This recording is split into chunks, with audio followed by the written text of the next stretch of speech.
제가 제 아내를 그런 일과 연관지어 생각해 본 적은 단 한 번도 없었습니다. 8년이라는 시간을 함께 살았으니까요. 집안의 도움도 없이 저희는 정말 힘겹게 결혼을 시작했습니다. 신혼집 전세 대출을 갚아가며 맞벌이를 하며 쓸데없는 비용 하나 줄여가며 살아왔습니다. 살면서 다투기도 했습니다. 집안일 분담 때문에, 돈 문제 때문에 서로 서운할 때도 많았습니다. 그렇지만 결론은 항상 같았습니다. 그럼에도 우리는 남들 부부와 다르다라는 확신이었습니다. 이게 아마 저의 가장 큰 맹점이었는지도 모릅니다. 눈앞에 다가오는 균열을 애써 외면하면서도 그래도 우리는 끈끈하다라고 스스로를 세뇌해왔던 겁니다. 그 믿음이 무너져 내려가는 경험이 얼마나 잔혹하고 동시에 현실적인지 저는 아직도 생생하게 기억합니다. 아내는 그 사건이 있기 전까지는 평범했습니다. 매일 회사에 다니고 주말이면 장을 보고 청소를 하고 가끔 친구들과 간단히 술을 마시러 나가기도 했습니다. 제가 야근을 하고 늦은 시간 집에 들어온 날이면 미리 반찬을 준비해 두었다가 전자레인지에 데워 먹으라는 메모를 남겨두던 사람이었습니다. 그랬던 사람이었습니다. 그런데 어느 날 저는 그 모든 기억이 얼마나 허무하게 깨어질 수 있는지 느끼게 됐습니다. 시작은 소소했습니다. 제 차 때문이었습니다. 결혼하기 전부터 타던 차였으니 벌써 12년은 된 노후 차량이었습니다. 정이 많이 들어서 갈아타고 싶은 마음은 없었지만 작년 겨울부터 잔고장이 심해졌습니다. 시동 불량, 냉각수 누수, 브레이크 문제 고쳐도 해결이 안 되었습니다. 그러던 어느 날 아내가 말했습니다. 오빠, 이제 그 차는 그만 타. 우리도 곧 아이 생각해야 하는데 위험하게 뭐하러 그래. 저는 순간 할 말을 잃었습니다. 늘 검소하던 아내가 먼저 차를 바꾸자고 말했으니까요. 차에 별다른 관심이 없던 아내가 그렇게 적극적으로 말하는 건 드문 일이었습니다. 저는 그래, 내 안전을 걱정해서 하는 말이겠지 하고 순순히 받아들였습니다. 중고차라도 알아보자고 했고 그때부터 아내는 이상할 만큼 적극적으로 매장을 알아봤습니다. 회사에 미리 얘기하고 시간을 내어 혼자 다녀오기도 했습니다. 저는 고맙다고 생각했지 그 안에 다른 의도가 있을 거라고는 전혀 상상하지 못했습니다. 며칠 뒤 아내가 꼭 가보자며 추천한 매장이 있었습니다. 제가 굳이 거기여야 돼? 하고 물었더니 대수롭지 않게 웃으며 말했습니다. 여기 차도 많고 설명도 자세히 해줘. 사람이 믿음 가더라. 그 사람이라는 말을 저는 그냥 흘려들었습니다. 정말 그날이 제 인생의 전환점이 될 줄은 몰랐습니다. 주말에 아내가 저를 데리고 직접 그 매장에 갔습니다. 강서구에 있는 중고차 단지였습니다. 건물은 허름했지만 매장 안에는 꽤 깔끔한 차량들이 전시돼 있었습니다. 그때 한 남자가 안쪽에서 걸어 나왔습니다. 정장을 입은 30대 후반쯤으로 보이는 남자였는데 사투리가 섞인 말투로 다가왔습니다. 형님 차 보러 오셨죠? 이쪽으로 오세요. 낯설지만 친근하게 말을 거는 그 사람. 그 사람이었습니다. 나중에 제 인생을 송두리째 흔들어 놓을 중고차 딜러. 그날은 별다른 이상함을 느끼지 못했습니다. SUV를 선호하는 제게 아내는 계속 세단을 권했지만 취향 차이라고 넘겼습니다. 그날은 그렇게 끝이 났습니다. 문제는 그 뒤부터 시작됐습니다.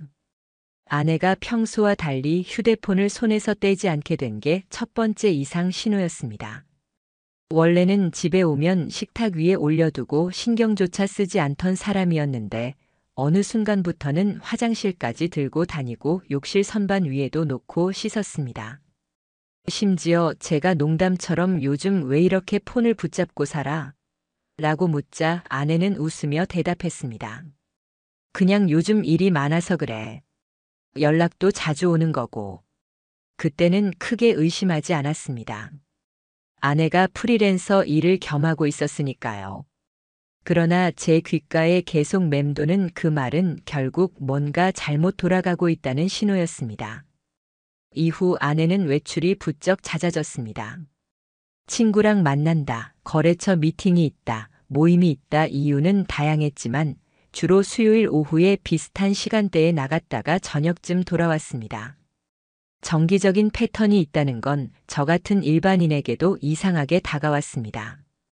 결정적인 순간은 우연히 찾아왔습니다. 어느 수요일 회사에 사정이 생겨 조퇴를 하게 됐습니다. 그날도 아내는 같은 시간에 외출했습니다. 정갈하게 옷을 입고 향수까지 뿌리고 저는 그걸 보고 설명할 수 없는 불안을 느꼈습니다. 결국 아무 말 없이 뒤를 밟았습니다. 지하철을 타고 내린 아내는 곧장 어느 건물 앞으로 향했습니다. 낯이 익었습니다. 불과 얼마 전 함께 갔던 중고차 매장이었습니다. 저는 스스로 안심시키려 했습니다. 차 보러 또 온 거겠지. 그래, 내 걱정을 해주는 거겠지. 하지만 곧 눈앞에서 보게 된 장면은 제 안의 모든 평정을 무너뜨렸습니다. 아내는 딜러와 단둘이 앉아 커피를 마시며 웃고 있었습니다. 함께 서류를 들여다보더니 그 남자가 아무렇지 않게 아내의 어깨에 손을 올렸습니다. 단순한 장난 같지도 않고 형식적인 스킨십 같지도 않은 자연스러운 동작. 저는 확실히 봤습니다. 부부처럼 너무도 익숙한 몸짓이었습니다. 그날 집으로 돌아오고도 아무렇지 않은 척 했습니다. 하지만 제 머릿속은 이미 혼돈이었습니다. 설마라는 단어와 분명하다라는 확신 사이를 끊임없이 오가며 밤을 뒤척였습니다. 결정적으로 그 남자가 제게 건넸던 명함이 떠올랐습니다. 업체명, 이름, 연락처가 분명히 적힌 그 종이 한 장. 저는 가방에서 꺼내 다시 확인했습니다. 이제는 그저 광고물이 아니라 제 아내가 어떤 세계와 연결됐는지 보여주는 열쇠처럼 느껴졌습니다. 며칠 뒤 일부러 혼자 그 매장을 다시 들렀습니다. 겉으로는 차 조금 더 보고 싶다고 웃으며 말을 했지만 제 마음속은 전혀 달랐습니다. 몇 시간을 그곳에 머물며 그 남자의 태도, 직원들의 반응을 지켜봤습니다. 그는 제게 여전히 친근하게 다가왔지만 제 눈에는 모든 행동이 가식처럼 보였습니다. 그날 저녁 저는 결심했습니다. 단순한 상상에 시달리다가 스스로 무너지는 길을 택할 수는 없었습니다. 반드시 확인해야 한다. 확실한 증거를, 되돌릴 수 없는 증거를 잡아야 한다. 그래야만 제 앞에 놓인 끔찍한 현실에서 벗어날 수 있다고 생각했습니다. 그 순간이 시작이었습니다. 단순히 의심하는 남편에서 진실을 끝까지 추적할 준비가 된 남편으로 바뀐 순간, 아내와 그 남자의 모든 흔적을 직접 밝히는 길은 그때부터 열리기 시작했습니다. 아내에 대한 의심이 시작된 후로 제 삶은 송두리째 흔들리기 시작했습니다. 눈을 감고 있어도 불안했고 출근해서 일을 해도 집중할 수 없었습니다. 서류를 읽다가도 머릿속에서는 자꾸 그 장면이 반복됐습니다. 매장에서 남자의 손길이 아내 어깨에 닿던 순간 그 익숙한 분위기, 그 웃음소리. 저는 그 장면을 머릿속 수천 번도 넘게 재생했습니다. 처음에는 스스로를 다그쳤습니다. 혹시 내가 과민 반응을 하는 건 아닐까? 그냥 친근한 제스처였을 수도 있잖아. 하지만 곧 제 안에 다른 목소리가 고개를 들었습니다. 내가 그 순간 이상하게 느꼈잖아. 직감은 거짓말하지 않아. 이 직감이 얼마나 무서운 것인지 깨달으면서 저는 제 스스로와 외로운 싸움을 시작했습니다. 누군가에게 털어놓을 수도 없었습니다. 친구에게 말하면 괜히 헛소문이 될 것 같았고, 가족에게 말하면 제 아내에 대한 남은 체면마저 산산이 부서질 것 같았습니다. 그러니 제가 할 수 있는 건 제 눈으로 보고 제 귀로 확인하는 것뿐이었습니다. 그래서 첫 번째로 시작한 건 아내의 휴대폰이었습니다. 예전에는 제 지문도 등록돼 있어 제가 가끔 필요할 때 열어보는 게 가능했습니다. 그런데 어느 날부터인가 잠금이 패턴으로 바뀌어 있었고 제 지문은 삭제돼 있었습니다. 그 사실 하나만으로도 제 의심은 크게 확신으로 기울었습니다. 숨기고 있다는 뜻이구나. 보여줄 수 없는 무언가가 있다는 뜻이구나. 하지만 당장은 손댈 수 없었습니다. 아내는 집에 있을 때에도 휴대폰을 손에 쥐고 있었고, 잠든다 싶으면 화면을 가리고 엎어놓거나 침대 옆 협탁 깊숙이 넣었습니다. 저는 매일 새벽 아내의 숨결 소리를 들으며 가슴이 막혀왔습니다. 머리맡에 있는 그 작은 기계 안에 지금 제 세상을 뒤집어 놓고 있는 진실이 들어있을 테니까요. 저는 결국 다른 길을 찾았습니다. 직접적인 확인이 아니라 간접적인 증거를 쌓아가기 시작한 겁니다. 제일 먼저 산 것은 소형 녹음기였습니다. 온라인에서 리뷰를 꼼꼼히 확인한 끝에 충전이 오래가고 음성 감지 기능이 있어 불필요한 부분은 자동으로 삭제되는 모델을 골랐습니다. 손바닥보다 작은 크기의 마이크 감도는 탁월했고 무엇보다 티가 나지 않는다는 점이 가장 중요했습니다. 그 주 수요일 아내는 여느 때처럼 차려입고 나갔습니다. 부드러운 원피스, 가지런히 말린 머리, 가볍게 한 화장. 저에게는 이제 그 모습이 남편을 위해 꾸미는 모습이 아니라 누군가 다른 사람을 만나러 가는 신호탄처럼 보였습니다. 저는 다리를 덜덜 떨면서 그 가방 안쪽 포켓에 녹음기를 몰래 집어넣었습니다. 손끝이 얼마나 떨리던지 제대로 들어간 건지도 불안했습니다. 하루 종일 그 생각뿐이었습니다. 회사에서도 시간을 확인하다가 괜히 손이 식은땀으로 흥건해졌습니다. 어디선가 알림음이 들려오는 것 같아 깜짝 놀라기도 했습니다.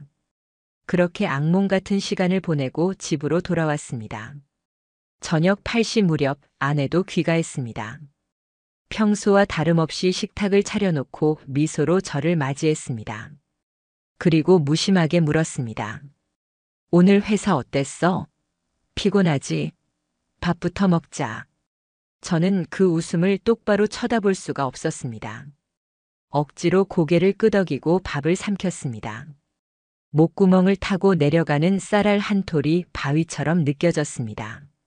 무릎 밑에 숨겨둔 그 녹음기가 내 방 안서랍에 있다는 사실이 제 심장을 거의 폭발하게 만들었으니까요. 밤이 깊고 아내가 잠든 후에야 저는 떨리는 손으로 녹음기를 꺼내 컴퓨터에 연결했습니다. 재생 버튼을 누르는 순간 오로지 귀 안쪽으로만 피가 몰리듯 울렁거렸습니다. 처음에는 버스 안이나 길거리 소음이 들렸습니다. 문득 들린 남자의 목소리를 들었을 때 저는 심장이 서늘하게 얼어붙는 걸 느꼈습니다. 바로 그 목소리였습니다. 그때 매장에서 아내와 함께 있던 그 딜러. 특유의 느끼한 웃음, 말투, 어투까지 결코 잊을 수가 없었습니다. 그리고 그 음성은 곧 이런 대화로 이어졌습니다. 오늘도 예쁘네. 누가 보면 연예인인 줄 알겠어. 오빠, 그런 말 너무 민망해. 그만해. 아까 그 차 말고 뒤쪽에 있는 거 봤어? 오늘은 거기서 얘기하자. 거긴 사람 잘 안 오지. 알겠어. 그 순간 저는 숨이 멎는 듯 했습니다. 세상 모든 소리가 멀어지고 귀에는 단지 그 짧은 문장들만 울림처럼 남았습니다. 거기서 얘기하자. 그 말이 가진 의미는 너무도 분명했습니다. 차를 핑계로 사람 없는 곳에서 단둘이 시간을 보내겠다. 그 이상의 해석이 필요 없었습니다. 녹음 파일을 더는 들을 수 없었습니다. 순간 귀를 틀어쥐고 그대로 바닥에 무너지듯 쓰러졌습니다. 머릿속에는 벌써 상상이 그림처럼 펼쳐졌습니다. 차 안에서 웃으며 이야기를 나누는 둘, 그리고 이어질 장면들. 오히려 상상이 실제보다 더 고통스러웠습니다. 눈을 감으면 생생하게 그려졌습니다. 숨은 거칠어지고 가슴은 미친 듯이 뛰었습니다. 그날 이후 저는 잠을 이룰 수 없었습니다. 눈을 감아도 뜨고 있어도 그 웃음소리와 대사가 맴돌았습니다. 머릿속에 아내 얼굴을 떠올리면 동시에 다른 남자와 함께 있는 모습이 떠올랐습니다. 아내를 사랑했던 감정이 그 순간마다 증오와 분노, 그리고 심연 같은 배신감으로 바뀌었습니다. 그러나 멈출 수 없었습니다. 이제 시작이라는 생각뿐이었습니다. 이대로 멈추면 제가 본 것과 들은 것들은 그저 제 망상이 되고 말 겁니다. 증거가 필요했습니다. 명확히 부인할 수 없게. 그리고 그 증거로 저를 기만한 두 사람을 무너뜨려야 했습니다. 그 다음 제가 준비한 것은 GPS 추적기였습니다. 요즘은 일반인도 누구나 구매할 수 있는 장치였고 설치도 간단했습니다. 자석으로 부착하면 차량 하부에 붙어 떨어지지 않았고 별도의 앱으로 실시간 위치 확인도 가능했습니다. 조그만 박스 하나였지만 제겐 모든 진실을 밝혀줄 검은 상자 같았습니다. 어느 날 밤 아내가 곤히 잠든 사이 저는 몰래 차고로 내려갔습니다. 차 불빛도 켜지지 않게 휴대폰을 3번이나 확인하고 손전등 대신 작은 열쇠용 손전구를 썼습니다. 무릎을 꿇고 차 밑으로 손을 뻗으면서 제 심장 소리 때문에 오히려 차가 울릴 것 같다는 두려움마저 스쳤습니다. 하지만 다행히 추적기는 매끄럽게 붙었습니다. 이제 남은 건 기다림이었습니다. 다음 수요일 제 인생 2번째로 가장 길었던 하루가 시작됐습니다. 아내는 언제나처럼 평온한 미소로 말했습니다. 오빠, 나 오늘 미팅 있어서 늦을 수도 있어. 저는 세상에서 가장 연기력이 뛰어난 배우라도 된 듯 미소를 지어 보이며 대답했습니다. 그래, 조심히 다녀와. 그렇게 말하고는 스마트폰 속 앱을 켰습니다. 지도 위 초록점 하나에 모든 정신이 빨려 들어갔습니다. 시간은 평소와 다름없이 정확했습니다. 오후 1시쯤 아내의 차는 집 근처를 떠났습니다. 이동 경로가 선명하게 표시됐습니다. 서서히 강서쪽으로 향하는 차.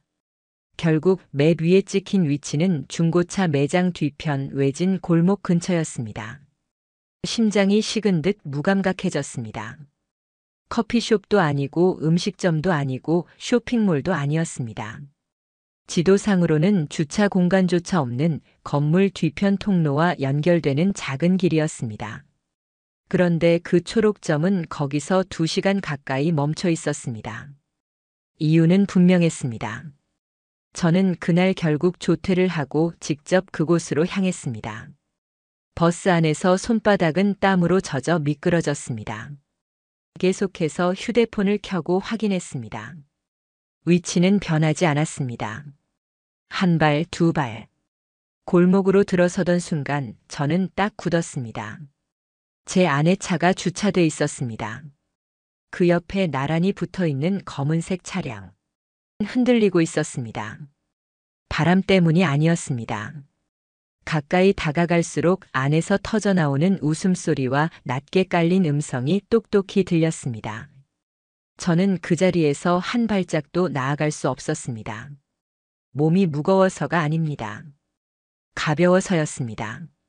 마치 공중에 붕 떠 있는 듯 감각이 모두 사라진 듯 했습니다. 눈물이 터지지 않았습니다. 오히려 속 안이 텅 빈 듯 허망했습니다. 저는 그 틈에 겨우 의식을 붙잡아 주머니에서 휴대폰을 꺼냈습니다. 사진을 찍었습니다. 번호판, 차량 위치, 두 차가 얼마나 가까이 붙어 있는지 주변 골목 풍경까지. 떨리는 손으로 몇 장을 찍고 나서야 다리가 풀려 물러설 수 있었습니다. 그날 집으로 돌아왔을 때 아내는 여느 때처럼 저녁상을 차려두고 있었습니다. 환히 웃으며 말했습니다. 오늘 거래처 사람이랑 미팅 잘 끝났어. 오빠는 어땠어? 그 말이 제 귀에 박히는 순간 저는 오히려 더 담담해졌습니다. 이제 웃음도 나오지 않았습니다. 다만 속으로 단 하나만 되뇌었습니다. 이제 끝이다. 이제부터 나는 지옥의 문을 열 것이다. 그날 밤 저는 변호사를 찾기 위해 수십 군데 웹페이지와 상담 사례를 뒤졌습니다. 상간남 소송 전문이라는 문구에 제 손가락이 멎었습니다. 이제 시작이었습니다. 아내와 그 남자의 관계를 직접 확인하고 난 이후 제 안에서 무언가가 완전히 바뀌었습니다. 예전까지는 단순히 의심과 불안, 그리고 감정적인 동요였다면 이제부터는 차가운 이성이 자리 잡았습니다. 저는 더 이상 흔들리는 남편이 아니었습니다. 이제는 저를 우습게 본 사람들, 제 인생을 농락한 사람들을 반드시 무너뜨려야 하는 피해자였고 동시에 싸움의 준비를 해야 하는 전사가 됐습니다. 며칠 동안은 일부러 아무렇지 않게 행동했습니다. 아내 앞에서 웃기도 하고 평소처럼 오늘 하루 어땠어? 하고 묻기도 했습니다. 아내는 여전히 아무 일 없다는 듯 심지어 더 다정하게 굴기도 했습니다. 하지만 그녀의 말 한마디 한마디, 눈빛 하나하나가 전부 거짓처럼 느껴졌습니다. 그게 오히려 저의 확신을 더 단단하게 해줬습니다. 저는 먼저 그동안 확보한 자료를 정리하기 시작했습니다. GPS 추적 기록, 녹음 파일, 직접 찍은 차량 사진들. 이 증거들을 안전하게 보관해야 한다는 생각이 들어 외장 하드에 옮기고 클라우드에 백업까지 했습니다. 그 과정 자체가 더 이상 나만의 착각이 아니다라는 확신이었습니다. 그러고 나서 진짜 전환점이 찾아왔습니다. 저는 결국 변호사 상담을 예약했습니다. 사실 처음에는 망설였습니다. 이걸 법적으로 끌고 가도 괜찮을까? 남들이 더럽다 가정사인데 왜 소송까지라고 말하면? 하지만 생각은 금세 정리됐습니다. 지금 이 순간에도 저를 기만하는 사람들은 당당하게 웃고 있다는 사실이 견딜 수 없었습니다. 상담실에 들어가자마자 저는 최대한 차분히 말했습니다. 제 아내가 어떤 중고차 딜러와 바람이 난 것 같습니다. 소송을 하고 싶습니다. 변호사는 침착하게 제 얘기를 듣더니 자료를 하나하나 확인했습니다. 차량 위치 추적 기록, 차량이 나란히 있었던 사진, 녹음 파일 속 말투. 다 보고 나서 변호사가 말했습니다. 이 정도만으로도 어느 정도 가능성이 있습니다. 하지만 더 확실한 물증이 있으면 좋습니다. 예를 들어 차량 내부 대화 녹취, 호텔 출입 장면, 혹은 카카오톡 메시지. 증거의 수준이 올라갈수록 상대방이 변명할 여지는 줄어듭니다. 위자료 액수 역시 더 높아집니다. 그 말은 제게 곧바로 다음 단계로 나아가야 한다라는 신호였습니다. 집에 돌아와서 저는 깊은 밤까지 생각했습니다. 아내의 얼굴을 보면서 이 불합리한 현실을 그냥 견딜 수는 없었습니다. 저는 결심했습니다. 차량 내부에 직접 장비를 설치하자. 만약 둘이 차 안에서 다시 만난다면 그 대화와 행동이 고스란히 드러날 테니까요. 다음 날 저는 작고 긴 박스 하나를 손에 넣었습니다. 초소형 녹음기였습니다. 손가락 2마디만한 크기지만 충전 한 번에 30시간을 녹음할 수 있고 음성 감지 기능이 있어 불필요한 공백은 저장되지 않았습니다. 저는 아내가 잠든 밤 차고로 내려가서 조수석 시트 밑에 그 장비를 부착했습니다. 일주일이 지나고 수요일. 아내는 다시 어김없이 같은 시간 차를 몰고 나갔습니다. 저는 퇴근하자마자 조심히 차고에 내려가 장비를 회수했고 방에 들어가 컴퓨터에 꽂았습니다. 그리고 그 파일 속에서 저는 참혹한 대화를 들었습니다. 오늘은 어디 갈까? 지난번에 갔던 그 식당 갈까? 응. 근데 오늘은 조금 더 멀리 갈까? 오빠가 좋은데 알아놨대잖아. 근데 우리 이렇게 계속 만나도 괜찮아? 남편은 눈치 못 채? 괜찮아. 그 사람은 바보야. 완전히 믿고 있어. 그 순간 무릎이 꺾이듯 바닥에 주저앉았습니다. 아내 입에서 바보라는 단어가 흘러나오는 걸 제 귀가 직접 들었다는 사실은 사진이나 위치 기록보다도 몇 배는 더 강력한 고통이었습니다. 내가 바보였구나.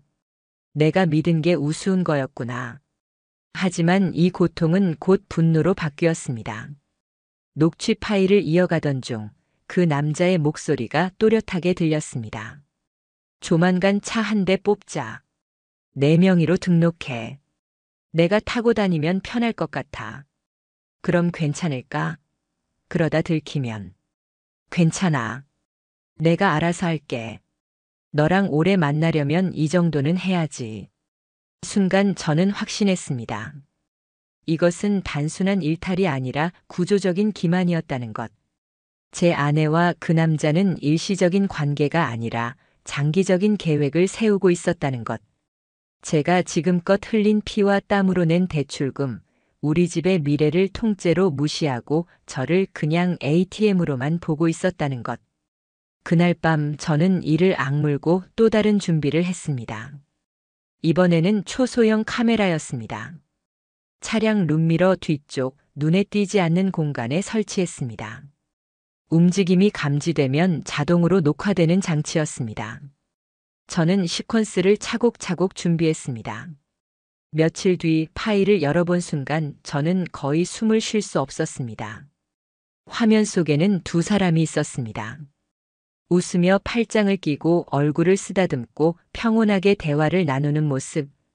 그 장면을 보는 동안 저는 잇몸이 다 헐어버릴 정도로 이를 갈았습니다. 하지만 저는 감정에 무너지는 대신 차가운 계획을 세웠습니다.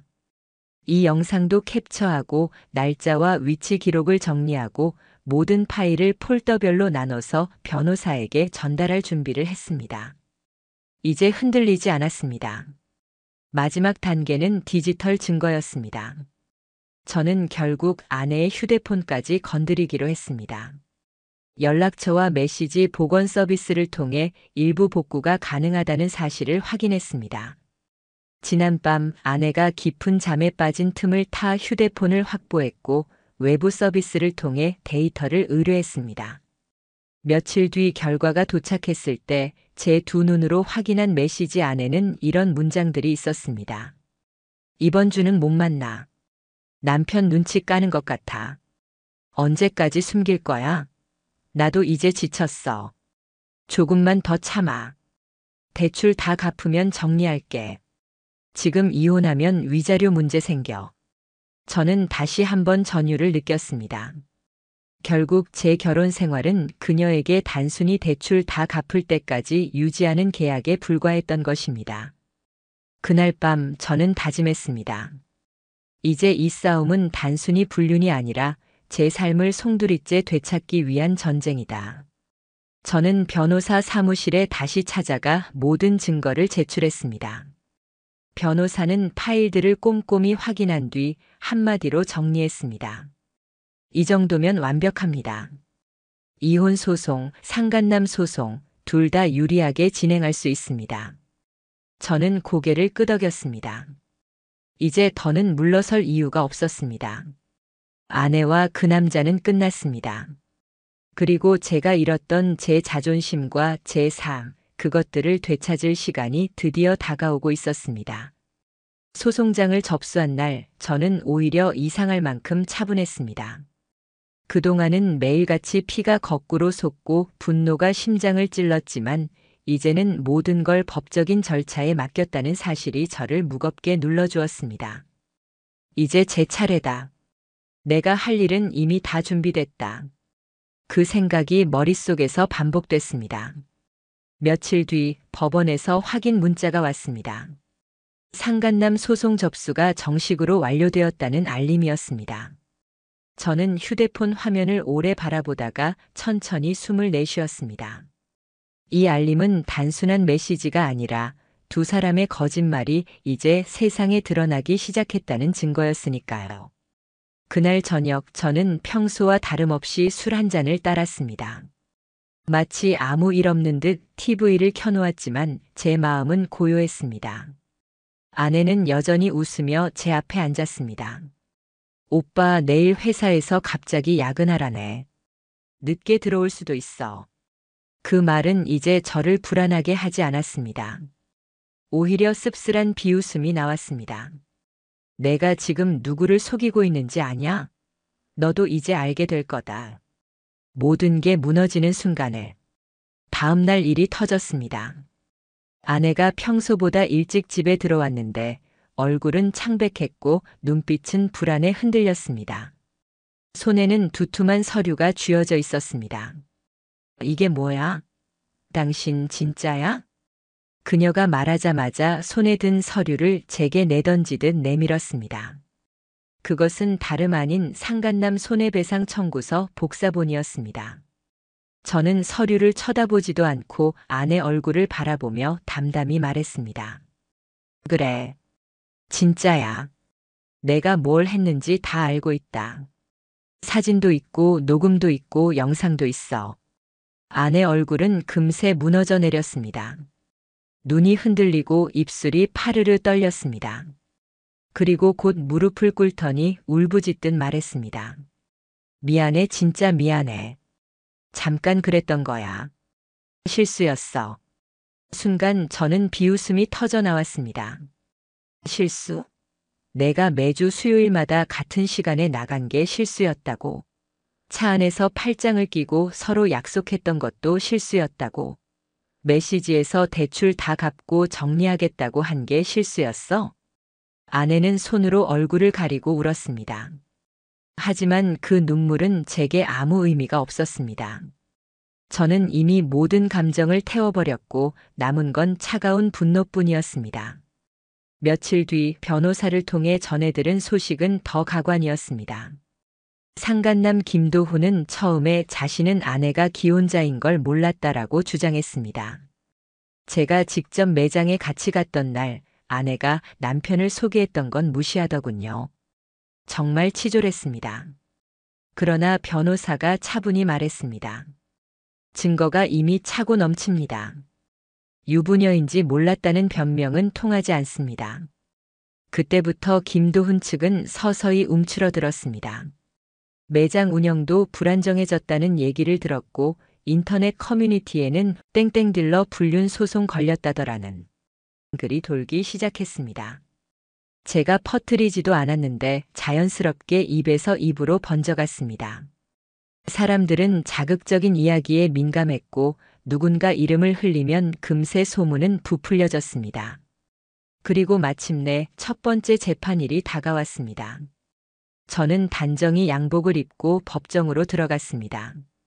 그곳엔 변호사와 함께 앉았고 맞은편에는 초췌한 아내와 시선을 바닥에 고정한 김도훈이 있었습니다. 재판장이 차분히 물었습니다. 피고 원고의 주장에 대해 인정합니까? 김도훈은 떨리는 목소리로 말했습니다. 네, 인정합니다. 잘못했습니다. 아내 역시 울음을 삼키며 고개를 끄덕였습니다. 그 순간 저는 이상한 허탈감을 느꼈습니다. 분노도 슬픔도 아니고 오직 텅 빈만이 있었습니다. 모든 것이 끝났다는 현실이 한순간에 와 닿았기 때문입니다. 재판은 2시간가량 이어졌습니다. 제 변호사가 제출한 증거, 차량 블랙박스 영상, GPS 기록, 녹취록, 복구된 메시지, 판사는 직접 확인까지 했고 결국 얼굴을 굳혔습니다. 이 정도면 더 이상의 변명은 필요 없어 보입니다. 재판장이 한 그 짧은 말은 제 몇 달간의 고통이 결코 망상이 아니었다는 증명이었습니다. 재판이 끝나고 법정을 나설 때 김도훈은 고개를 푹 숙이고 있었습니다. 아내 역시 울먹이며 제 시선을 피했습니다. 저는 그들을 지나치며 마음속으로 말했습니다. 이제 시작이다. 앞으로 내 인생은 무너지는 길뿐이다. 그 후 김도훈의 매장이 폐업 절차에 들어갔다는 소식이 들려왔습니다. 거래처와의 계약은 줄줄이 해지되었고 인터넷에는 그와 관련된 비난글이 넘쳐났습니다. 신용불량자로 등록됐다는 얘기까지 흘러나왔습니다. 아내는 회사에서 소문이 퍼지면서 결국 조용히 사직서를 냈습니다. 예전의 당당한 모습은 어디에도 없었고 그녀는 지방 작은 방에서 부모님 눈치를 보며 살고 있다는 소식만 들려왔습니다. 그들의 몰락을 확인하면서도 제 마음 한켠은 결코 편안하지 않았습니다. 이겼다, 복수했다는 만족감이 들기도 했지만 동시에 돌이킬 수 없는 상처가 제 안에 깊이 남아있음을 느꼈습니다. 너무나 사랑했던 사람에게 배신당했고 그 사랑은 이제 증오와 서류 몇 장으로만 남았기 때문입니다. 그러나 저는 이 모든 과정을 통해 깨달았습니다. 한 번 속은 건 제 탓일 수 있습니다. 하지만 2번 다시 속이는 건 제 허락 없이는 불가능하다는 것. 이제 저는 제가 지켜야 할 단 하나의 삶, 바로 제 자신을 지킬 준비가 끝난 사람이었습니다. 최종 선고가 내려지던 날, 저는 법정 앞 복도에 홀로 앉아 있었습니다. 심장이 요동칠 것이라 예상했지만 이상하게도 고요했습니다. 마치 오래 기다려온 겨울이 드디어 끝나고 처음 맞이하는 봄날의 대기처럼 잔잔했습니다. 잠시 후 문이 열리며 사람들이 하나둘 법정 안으로 들어갔습니다. 아내와 김도훈도 모습을 드러냈습니다. 이제는 전혀 다른 사람들이 되어 있었습니다. 아내의 얼굴은 퀭했고 화장기조차 희미했습니다. 김도훈은 더 비참했습니다. 정장마저 구겨진 채 초점을 잃은 눈빛으로 의자에 앉았습니다. 잘 나가던 딜러의 모습은 온데간데 없고 그저 몰락한 신세가 눈앞에 앉아 있었습니다. 판사가 서류를 정리한 뒤 말했습니다. 혼인 파탄 및 상간 소송과 관련하여 판결을 선고합니다. 그 순간 법정 안 공기는 유리처럼 단단해졌습니다. 판결문은 선명했습니다. 피고 김도훈은 원고에게 정신적 손해배상금 5천만 원을 지급하라. 피고 아내는 혼인 파탄의 명백한 귀책 사유가 인정되므로 원고와의 혼인을 해소하며 위자료 7천만 원을 지급하라. 저는 숨도 쉬지 않고 그 외마디를 들었습니다. 5천만 원, 7천만 원. 단순한 액수 이상의 의미였습니다. 그 숫자는 지난 몇 달간의 제 고통에 사회적, 법적 평가가 내려졌음의 상징이었습니다. 이제 제 아픔이 더 이상 망상이 아니었고 법정에서 확실하게 구체화된 정의가 되었던 겁니다. 저는 고개를 천천히 떨구며 깊게 숨을 내쉬었습니다. 눈물이 왈칵 차올랐습니다. 누가 보면 단순한 재판 승리라고 생각하겠지만 그 안에는 제가 다 잃어가며 버틴 고통의 시간이 전부 들어 있었습니다. 판사가 퇴정하고 변호사가 제 어깨를 가볍게 두드리며 말했습니다. 이 정도 결과면 원고 측은 최선입니다. 수고 많으셨습니다. 저는 고개를 끄덕였습니다. 승리감이라기보다는 허무함이 먼저 몰려왔습니다. 법정 밖으로 나가는 길, 아내는 제게 말을 걸지 못했습니다. 눈물로 가득한 얼굴을 틀어막고 고개를 숙인 채 빠르게 걸어 나갔습니다. 김도훈 역시 저와 눈이 마주치지 않았습니다. 말라붙은 그림자처럼 고개를 숙이고 휘청이며 사라졌습니다. 그들의 모습은 분명 몰락이었고 그 몰락을 만들어낸 건 제 집념이었습니다. 며칠 뒤 소문은 현실이 되었습니다. 김도훈의 매장은 완전히 문을 닫았습니다.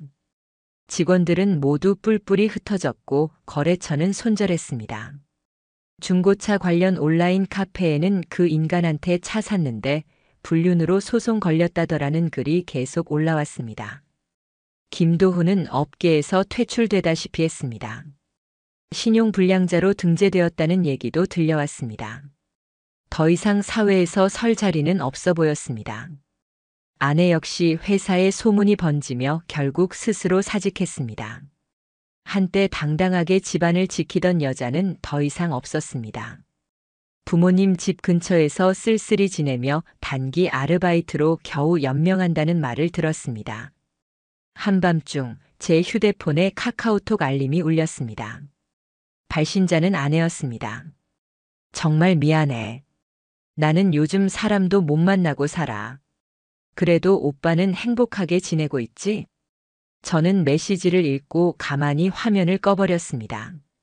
답장은 필요하지 않았습니다.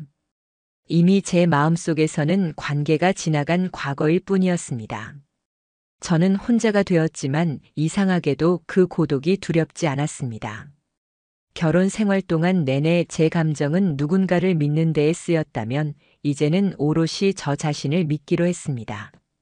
매일 아침 눈을 뜨면 이렇게 다짐했습니다. 2번 다시 나를 속이는 사람에게는 반드시 대가를 치르게 할 것이다. 그게 내 인생을 지키는 길이고 내가 다시 나를 사랑하는 방법이다. 이제 더 이상 저는 예전처럼 어리석게만 살지 않습니다. 상처는 깊습니다. 그러나 그 상처는 동시에 제 삶을 다시 조각해낼 연장이기도 합니다. 저는 앞으로 혼자 살아가겠지만 적어도 나 자신만은 온전히 믿고 거짓 없는 삶을 지키며 살 것입니다. 그것이 제가 처절한 투쟁 끝에 얻어낸 마지막 결론이었습니다. 절대 그날을 잊을 수가 없네요. 40이 넘은 지금도 그날을 생각하면 입술이 바짝 말라붙고 눈앞이 흐려져요. 사람한테 이런 식으로 배신을 당할 수 있구나. 진짜 저처럼 인생 통째로 망가진 사람 또 있을까요? 저는 누구보다 가정을 위해 살았어요. 아침 6시에 일어나고 밤늦게 퇴근하고 주말엔 장 보고 청소하고 밀린 집안일까지 다 했어요. 아내가 힘들까봐 도시락도 싸주고 휴대용 손난로도 주머니에 몰래 넣어두기도 했어요. 제가 보기엔 아내가 완벽한 사람이었어요. 표현이 좀 그렇지만 아내는 정말 예뻤어요. 날렵한 턱선에 쌍꺼풀 없는 눈매가 묘하게 매력 있었고 지적인 분위기가 풍겨서 직장에서도 인기가 많았어요. 전 항상 감사했어요. 이런 여자가 내 옆에 있어준다는 게요. 그런데 이 인간이요. 사람을 완전히 조각조각 부숴놨어요. 저를 마치 이용하다 버린 폐기물처럼 다뤘어요. 웃긴 건요. 처음엔 제가 죄인인 줄 알았어요. 제가 뭘 잘못했나 싶었어요. 아내가 점점 멀어지는 걸 보면서 제 자신을 먼저 의심했어요. 혹시 내가 매력이 없어진 건가? 말투가 거슬렸나? 밤에 내가 무신경했나? 혼자 미친 듯이 자책했어요. 근데요. 사람이 계속 참고만 살 수는 없더라고요. 한계가 왔어요. 결정적인 건 어느 날이었어요. 퇴근하고 집에 왔는데 아내가 욕실에서 전화를 하고 있었어요. 문이 완전히 닫히지 않아서 소리가 약간 새어나왔는데 그 목소리가요. 딱 들었을 때 느낌이 이상했어요. 웃는 소리였는데 제가 여태 들어왔던 그 사람이 맞나 싶을 정도로 완전히 다른 사람이 된 것처럼 들렸어요. 그러고 나서 저는 아내가 샤워하는 사이 핸드폰을 몰래 확인했어요. 진짜 제 손이 부들부들 떨렸어요. 비밀번호는 제가 알고 있었고요. 가장 최근 통화 목록에 저장되지 않은 번호가 있었어요. 이름도 없고 이모티콘도 없었어요. 그냥 숫자 그대로. 그 번호로 통화한 시간이 자정이 넘은 새벽 1시. 그것도 47분이더라고요. 그 순간 저는 확신했어요. 이건 아니다. 이건 절대 업무상 통화일 수 없다고요. 그날부터 저는 잠을 잘 수가 없었어요. 아내가 자는 척하는 밤이면 저는 부엌에 앉아 냉수를 들이켜며 이를 갈았어요. 어떻게 해야 할까? 이걸 어떻게 밝혀내야 할까? 제대로 걸려들기만 하면 다 쓸어버리겠다고 다짐했어요. 그때부터는 냉정하게 움직였어요. 직장 동료 중에 법 쪽에 아는 사람이 있길래 몰래 상담을 했어요. 그 친구가 소개해준 이혼 전문 변호사가 있었어요. 이름이 정진욱이었어요. 강남에서 꽤 잘 나가는 변호사라 하더라고요. 이미 불륜 소송 많이 다뤘고 상담도 꼼꼼히 해준다고요. 그래서 전 그 사람에게 바로 연락을 했고 사무실을 찾아갔어요. 사무실에 들어갔을 때 분위기 딱 봐도 성공한 느낌이었어요. 진한 나무향이 나는 인테리어에 벽면 가득 판결문 액자가 붙어 있었고 조명이 은은해서 차분한 분위기였어요. 정진욱 변호사. 키가 컸고 말투가 또박또박했어요. 눈빛이 흔들림이 없고 대화할 때 말끝마다 신뢰가 묻어났어요. 저는 제 인생을 통째로 털어놨어요. 아내가 변했다고 느낀 순간부터 핸드폰 몰래 본 이야기까지 그 사람이 제 말을 다 듣고 고개를 끄덕이더라고요. 증거 확보가 가장 중요합니다. 이 말이 딱 기억나요. 그래서 저는 돈을 꽤 많이 썼어요. 탐정을 붙이고 위치 추적기까지 차량에 부착했어요. 아내가 외출할 때마다 제 심장은 미친 듯이 뛰었고 퇴근 후엔 매일 보고서를 기다렸어요. 그러다 드디어 사진이 하나 도착했어요. 사진을 본 순간 피가 거꾸로 솟는 기분이 들었어요. 아내가 어떤 남자랑 호텔 주차장에서 함께 있는 사진이었어요. 둘이 웃고 있었어요. 그 표정이 진심으로 행복해 보였어요. 그 사진을 손에 쥐고 저는 눈물을 삼켰어요. 그날 저녁, 아내는 아무렇지도 않게 오늘 회사에서 힘들었어 이러더라고요. 진짜 뺨을 갈기고 싶은 걸 참느라 손이 떨렸어요. 그래도 전 아무 말 안 했어요. 정진욱 변호사에게 모든 걸 맡기기로 했거든요. 이미 증거가 생겼고, 이제 소장을 넣을 때만 기다리면 된다고 하더라고요. 그렇게 며칠이 지났어요. 제가 다시 사무실에 찾아간 날이었어요. 정 변호사와 마주 앉아서 자료를 정리하고 있었는데 그 사람이 잠깐 통화를 하겠다고 나가더라고요. 그때 노트북 화면이 켜진 채로 있었어요. 제가 무심코 마우스를 움직였는데 화면 속에 보이는 사진 한 장이 제 눈을 붙잡았어요. 제가 본 그 사진, 제 아내랑 같이 있던 호텔 주차장 사진이었어요. 근데 그 남자 얼굴이요. 얼굴이 선명하게 찍혀 있었고 눈이 마주치는 순간 저는 온몸이 얼어붙었어요. 그 남자는 다름 아닌 정진욱. 그 이혼 전문 변호사. 그 사람이었어요. 그날 이후 저는 아무 생각도 할 수 없었어요. 머릿속에 맴도는 건 그 사진 한 장뿐이었어요. 제 아내와 손을 맞잡고 웃고 있는 그 남자의 얼굴. 제가 상담을 받고 있던 바로 그 변호사의 얼굴이었어요. 제가 얼마나 한심했는지 아세요? 불륜당한 피해자인 제가 가해자한테 복수를 부탁하고 있었던 거예요. 제가 그런 인간한테 돈을 주고 상담을 받고 증거를 넘기고 계획을 세우고 있었던 겁니다. 생각할수록 피가 거꾸로 솟고 속이 뒤집혔어요. 처음엔 믿기지 않았어요. 아무리 봐도 말이 안 됐거든요. 설마 그럴 리가 없다고. 내가 뭘 잘못 본 거라고. 그렇게 자기 최면을 걸면서 부정했어요. 하지만 그게 진실이더라고요. 그 이후로 제가 며칠을 고민 끝에 일부러 그 변호사를 다시 찾아갔어요. 아무 일 없는 척 연기를 하면서요. 마주 앉아 웃으며 커피를 마시는 그 사람 앞에서 제 손은 테이블 아래에서 계속 주먹을 쥐었다 폈다 하고 있었어요. 숨이 턱턱 막히는 느낌.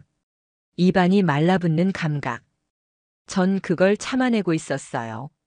모든 걸 밝히기 전까진 무너지지 않기로 마음먹었거든요.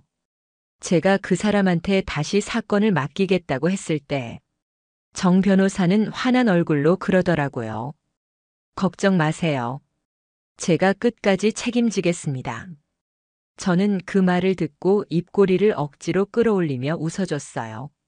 속으로는 그 사람의 입을 찢어버리고 싶은 심정이었지만요. 그 이후 저는 정 변호사의 동선까지 추적하기 시작했어요. 탐정에게 다시 연락해서 정 변호사의 집과 사무실, 그리고 그가 자주 드나드는 장소를 전부 조사하게 했어요. 며칠 뒤 도착한 사진을 보고 저는 소름이 끼쳤어요. 제 아내와 정 변호사가 같은 차에 타고 한강 근처의 고급 아파트로 들어가는 모습이 찍혀 있었어요. 심지어 밤늦게까지 그 아파트에서 나오지 않았고요. 다음 날 아침에야 두 사람이 나란히 나오는 장면이 포착됐어요. 아내는 머리가 헝클어져 있었고 정 변호사는 셔츠 단추 하나가 풀린 채였어요. 그게 무슨 의미인지 모를 사람은 없겠죠. 말 그대로 둘은 동거를 하고 있었던 겁니다.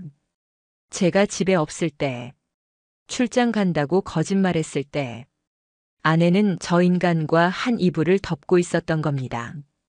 그 순간부터 저는 사람이 아니었어요.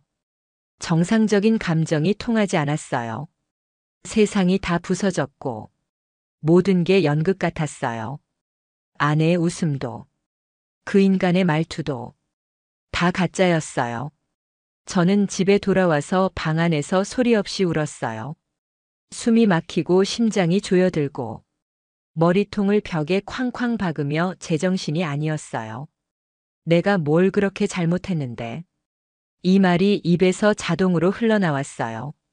저는 평생 그렇게까지 헌신적으로 누굴 아끼며 산 적 없었어요. 근데 돌아온 건 정관 수술에, 불륜에, 변호사까지 조롱당한 삶이었어요. 그 후 저는 모든 증거를 하나로 정리하기 시작했어요. 사진, 영상, 위치 기록, 카카오톡 메시지, 녹음 파일, 그리고 그 인간의 노트북에서 몰래 빼낸 사진. 전부 날짜 순으로 정리하고 출력했어요. 증거를 정리하면서 손이 떨려서 프린트 용지를 몇 장이나 찢었는지 몰라요. 프린터가 토해내는 한 장 한 장이 제 가슴에 송곳처럼 박히는 느낌이었어요. 그런데 이게 끝이 아니었어요. 며칠 뒤 아내의 노트북을 몰래 켰다가 충격적인 이메일을 하나 발견했어요. 제 이름으로 작성된 가짜 위임장이었고, 내용을 보니 정 변호사에게 제가 일부 재산을 넘기겠다는 문서였어요. 그들은 단순히 불륜을 저지른 게 아니라 저를 바보 만들고 제 재산까지 빼먹으려던 거였어요. 이건 인간이 할 짓이 아니었어요. 이쯤 되니 저는 감정이 아니라 본능으로 움직이고 있었어요. 이건 법의 심판이 아니라 제 손으로 끝내야 할 문제라고 느껴졌어요. 저는 그날 밤 단 한숨도 못 잤어요. 눈을 감으면 그 인간 얼굴이 떠오르고 귀를 막아도 아내의 웃음소리가 맴돌았어요. 진짜 미쳐버릴 것 같았어요. 아무리 괴로워도, 아무리 억울해도 제 입에서 나오는 말은 딱 하나였어요. 죽여버릴까? 진짜 죽여버릴까? 근데 제가 그 인간들한테 무너지면 그것마저 그들의 승리일 거라고 생각했어요. 그래서 저는 더 냉정해지기로 했어요. 감정은 접어두고 이제부터는 완벽하게 무너뜨리기로요. 하나하나 다 짓밟고 다시는 어디 가서 고개도 못 들게 만들어야 그나마 제 분이 풀릴 것 같았어요. 우선 저는 정 변호사의 사무실에 또 찾아갔어요. 이번엔 몰래 녹음기를 켜고 갔어요. 대화 도중 일부러 이런 말을 꺼냈어요. 아내가 요즘 저한테 돈 얘기를 자주 해요. 공동명의 부동산을 정리하자고도 하더라고요. 혹시 이혼을 염두에 두고 있는 걸까요?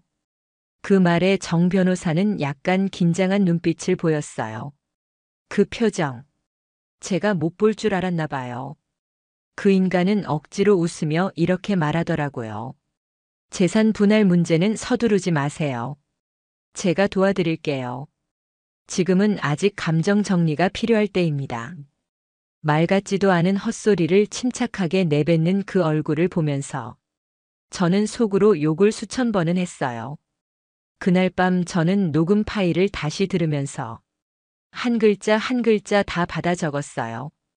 그의 말투, 호흡, 거짓된 태도, 전부 문서화했어요. 그리고 아내의 노트북에서 확보한 정 변호사와의 이메일 내역, 불륜 사실을 뒷받침할 문자 캡처, 그 인간이 보낸 모텔 주소, 아내가 보낸 오늘도 너무 좋았어. 다음엔 내가 우리 집으로 와 같은 구역질 나는 문장.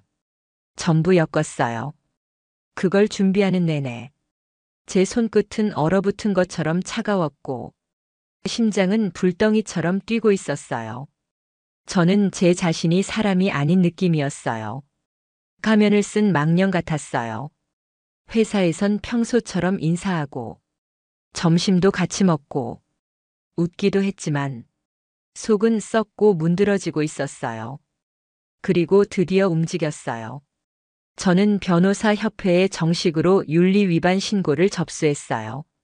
모든 증거 자료를 문서로 정리해서 넣었어요. 그리고 동시에 법무법인에도 내용 증명을 보냈어요. 정진욱 변호사가 제 사건을 맡은 상태에서 제 아내와 부적절한 관계를 맺었다는 점, 그로 인해 심각한 정신적 피해와 재산상 손해를 입었다는 점, 전부 정리해서 넣었어요. 정신적 피해 보상금 1억 원, 손해배상 청구 소송 예고, 직업적 신뢰를 악용한 명백한 변호사법 위반. 며칠 뒤 정 변호사에게서 전화가 왔어요. 착신 표시를 보자마자 손이 떨렸어요. 저는 일부러 받지 않았어요. 그 다음날 아침 사무실로 등기 우편이 도착했어요. 내용은 간단했어요. 자신이 맡은 사건을 다른 변호사에게 이관하겠다는 문서. 그리고 아무 연락도 없이 사무실을 정리하고 퇴직하겠다는 통보서. 이제 와서 꼬리를 자르겠다는 거였죠. 웃겼어요. 저는 이미 모든 증거를 잡았고, 사무실 폐쇄는 단지 시작에 불과했어요. 그리고 아내. 그 인간보다 더한 분노가 저를 덮쳤어요. 정 변호사와 벌인 그 모든 일들을 아내는 아무런 죄책감도 없이 제 옆에서 연기하고 있었어요. 심지어 제가 감기에 걸려서 누워있던 날에도 죽겠지. 자긴 술 마신 다음 날은 꼭 아프대. 이런 말을 툭툭 내뱉던 그 입술로 그 인간을 만나고 있었던 거예요. 저는 결국 아내에게 말했어요. 우리 이혼하자. 내가 다 알아버렸어. 정진욱이랑 내가 어떤 관계인지. 그 순간 아내 얼굴이 하얗게 질렸어요. 처음엔 잡아떼더라고요. 무슨 소리야? 그 사람이 누군지도 몰라. 전 그 순간 가방 안에서 증거 파일을 꺼내서 식탁에 올렸어요. 사진, 메일, 녹음, 영상. 이건 또 뭐야? 너 이런 사람이었어? 어떻게 나한테 이래? 아내는 울기 시작했어요. 하지만 그 눈물이 하나도 안 들어왔어요. 그건 후회도 아니었고 반성도 아니었어요. 그냥 자기 잘못 들킨 게 억울해서 흘리는 눈물이었어요. 그 더러운 눈물은 제게 아무것도 아니었어요. 아내는 무너졌어요. 그날 밤 울고불고 온갖 감정 연기를 다 하더라고요. 정말 미안해. 그 사람한텐 마음 없었어. 그냥 잠깐 흔들렸던 거야. 우리 다시 시작할 수 있어. 웃기지도 않았어요. 정관 수술을 시켜놓고 집안에 CCTV까지 없애달라고 하고 한밤중에 모텔 들어가면서 지금 와서 흔들렸다는 말이 통할 것 같았어요? 저는 한마디도 안 했어요. 그저 냉정하게 말했어요. 내일까지 집 비워. 변호사 통해서 서류 갈 거니까. 아내는 또 무릎 꿇고 울더라고요. 손으로 제 바지를 붙잡고 비는 모습이 예전 같았으면 마음이 흔들렸겠지만 그 순간엔 짜증밖에 안 났어요. 이 인간이 이럴 자격이 있나. 이제 와서? 결국 다음 날 아내는 제 말대로 짐을 싸서 나갔어요. 현관 앞에 쌓인 캐리어 가방, 화장대 서랍에서 챙긴 화장품, 거실 탁자에 놓여있던 반지 하나. 그 모든 게 제 과거였어요. 함께 보낸 수많은 시간. 그걸 짐 한가득에 담아 휙 끌고 나가는 뒷모습이 참 아이러니했어요. 이혼 소송은 예상보다 빨리 진행됐어요. 제가 이미 변호사를 새로 선임했고 자료도 완벽하게 준비돼 있었거든요. 가사소송법상 명백한 불륜 증거가 있을 경우 재산 분할에 있어 불이익을 줄 수 있었고 위자료 역시 정당하게 청구가 가능했어요. 저는 이혼 소송과 함께 정진욱을 상대로 상간 소송도 함께 걸었어요. 법원에 제출한 자료에는 정 변호사가 담당 의뢰인의 배우자와 부적절한 관계를 맺었다는 점, 그리고 이를 통해 소송 정보 유출 및 재산 이전 시도가 있었음을 명확히 했어요. 판사도 사건을 받아들자마자 눈살을 찌푸렸다고 하더라고요. 그 정도로 더럽고 추악한 사건이었으니까요. 재판 당일 정진욱은 법정에 나타났어요. 예전 같았으면 근사한 정장을 입고 당당히 걸어왔겠지만 그날은 아니었어요. 구겨진 양복, 풀린 넥타이, 부은 눈. 그는 완전히 망가져 있었어요. 그 모습 보면서도 속이 후련하기는커녕 더 역겨웠어요. 아직도 피해자인 척하고 있으니까요. 아내도 나왔어요. 단정한 머리, 민낯에 가까운 얼굴, 손에는 얇은 파일 하나 들고 제 앞에 앉았어요. 그 순간, 과거 우리가 함께한 시간들이 순식간에 머리를 스쳤지만 저는 고개를 돌렸어요. 그 인간은 이제 제 인생에서 영원히 삭제될 존재였으니까요. 재판 중에 제가 준비한 자료를 모두 제출했어요. 녹취록, 영상, 이메일, 정관수술 확인서, 의료기록, 그 안에 담긴 수치심과 분노를 담담한 목소리로 읽어내려갔어요. 아내의 변호사는 끝까지 정신적 불안과 부부관계 파탄을 핑계로 들이밀었어요. 그럴수록 어이가 없었어요. 파탄을 누가 냈는데? 정신이 병든 게 누군데? 왜 피해자가 가해자 흉내를 내는 건데요? 판사는 이례적으로 짧은 시간 안에 판결문을 정리했어요. 저는 이혼이 확정됐고 아내는 재산 분할 비율에서 크게 불리한 판결을 받았어요. 집은 제 몫이 됐고 공동명의였던 예금도 절반 이상 제 쪽으로 넘어왔어요. 그뿐만이 아니었어요. 정진욱에게는 3천만 원의 위자료 지급 명령이 내려졌어요. 게다가 변호사법 위반 혐의로 대한변협에서 징계 절차가 착수됐고 그는 변호사 자격을 정지당했어요. 모든 게 그렇게 무너졌어요. 집, 직업, 이미지, 인간관계, 그들이 누리던 모든 것들이 눈처럼 녹아내렸어요. 제가 무너졌던 시간 동안 그들은 서로를 끌어안고 웃었겠죠. 근데 이제는 그 웃음이 법정에서 터져버린 지옥의 불꽃으로 바뀐 거예요. 재판이 끝났어요. 정확히 말하면 그 지독한 악몽의 장이 닫혔어요. 하지만요, 생각보다 기쁘지가 않았어요. 분명히 이긴 건 저였고, 그들은 모두 무너졌고, 제가 계획했던 대로 완벽하게 복수가 끝났는데, 제 안은 너무 조용했어요. 마치 텅 빈 집처럼. 소리도 기운도 없었어요. 사람들이 그러더라고요. 복수는 칼이 아니라 독이라고.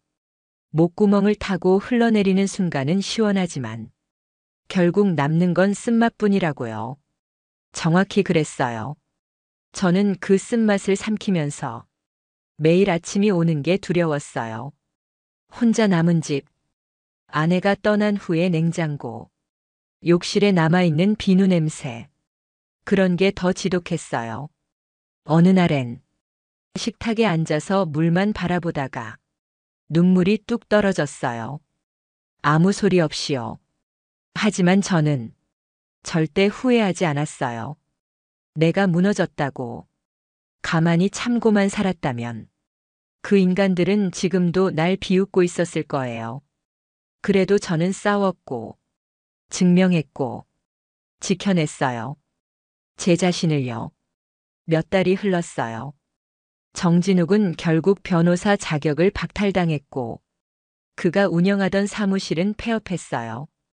법조계 커뮤니티에는 그의 실명이 거론되면서 도의적으로 가장 추한 사건, 전무후무한 배신 사례 라는 말까지 나왔다고 해요. 제가 일일이 퍼뜨린 건 아니었어요. 그냥 사람들이 알아서 다 퍼뜨렸어요. 아내는요. 고향으로 내려갔대요. 지금은 작은 카페에서 아르바이트를 한다고 하더라고요.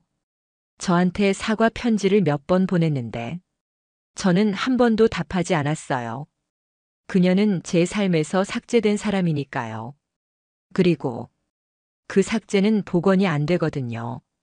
지금은 혼자 살고 있어요. 주말엔 등산을 다니고 가끔 회사 동료들과 술도 마셔요. 아무도 제 과거를 모르고 저도 굳이 말하지 않아요. 그냥 속으로만 되뇌어요.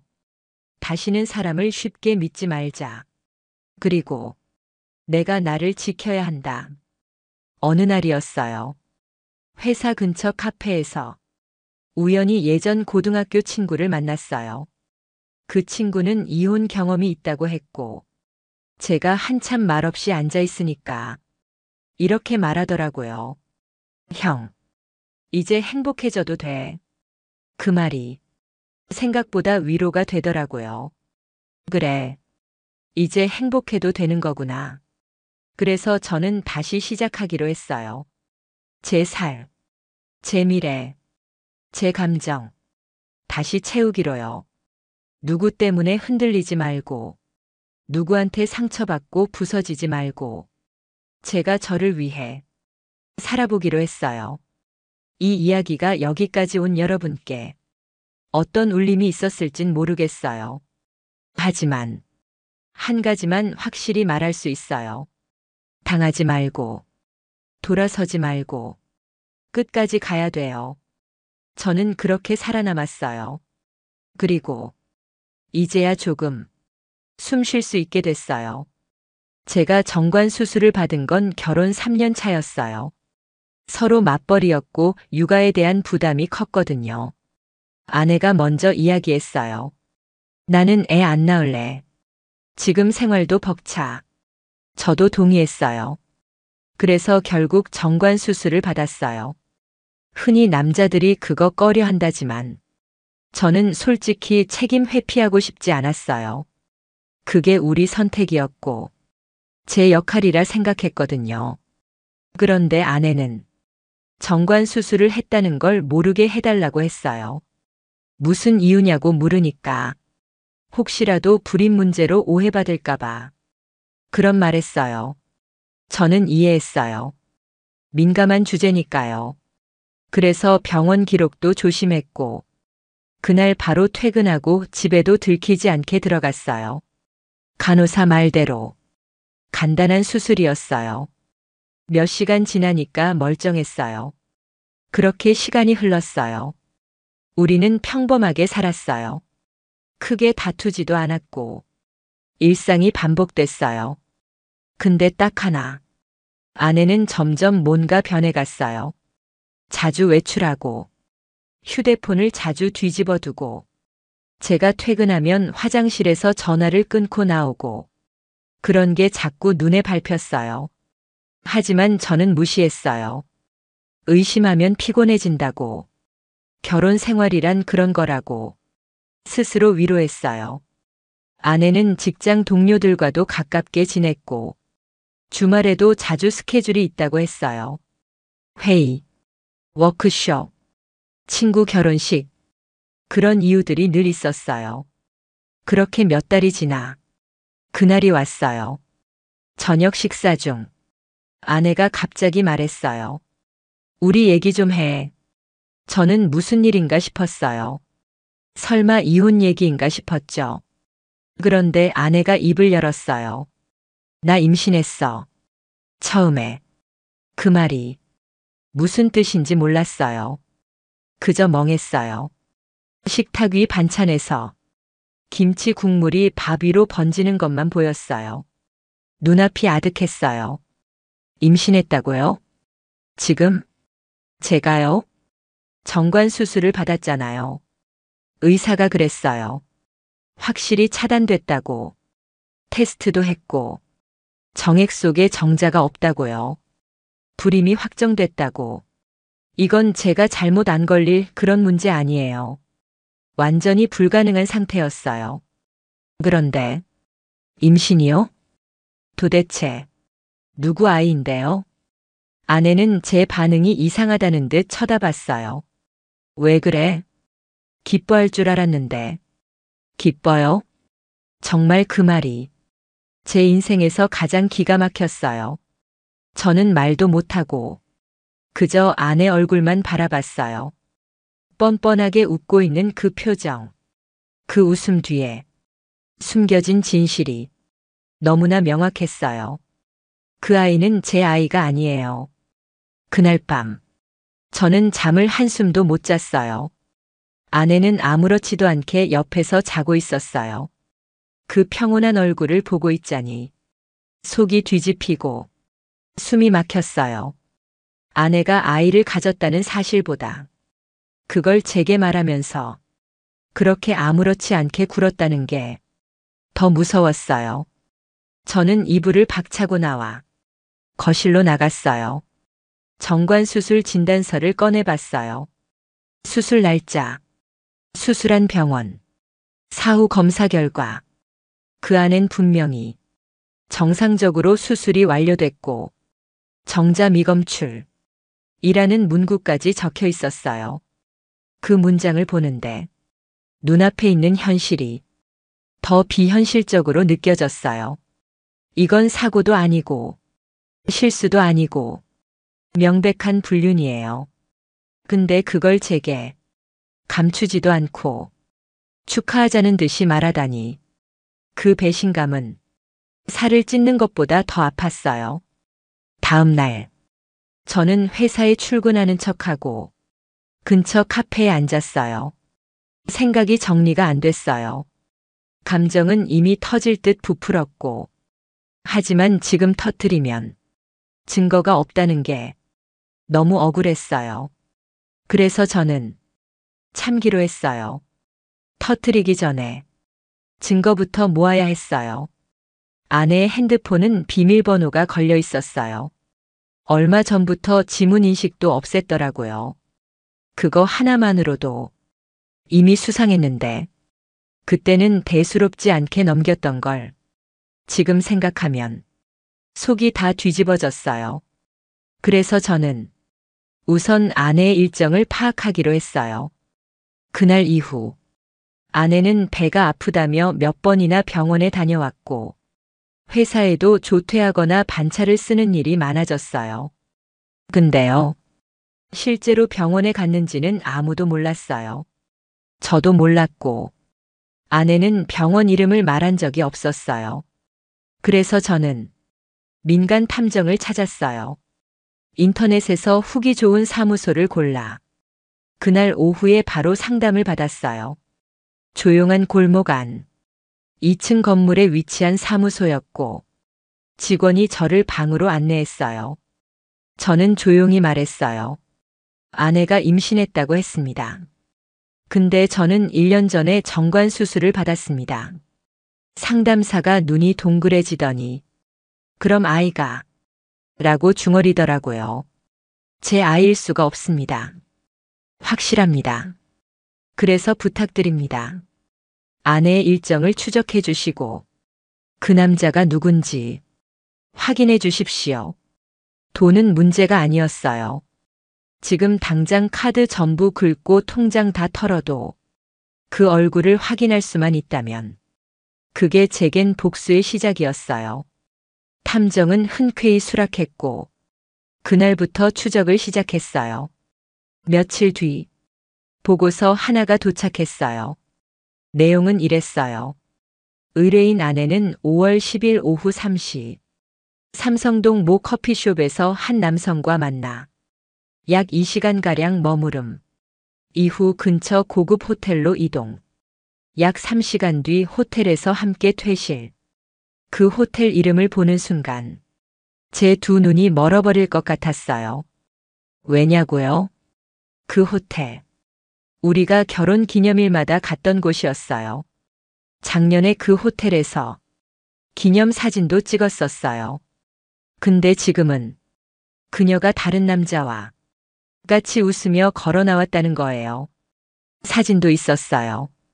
두 사람의 뒷모습, 손목에 채워진 커플 시계, 그리고 남자의 손이 그녀의 허리를 스치듯 잡고 있는 모습. 진짜로 토할 뻔했어요. 제 인생을 송두리째 집어삼킨 이름 모를 남자. 그 남자가 지금 제 아내, 그리고 제 가정의 중심에 있었다는 사실이 온몸을 지식여 버렸어요. 저는 그날 혼자 술을 마셨어요.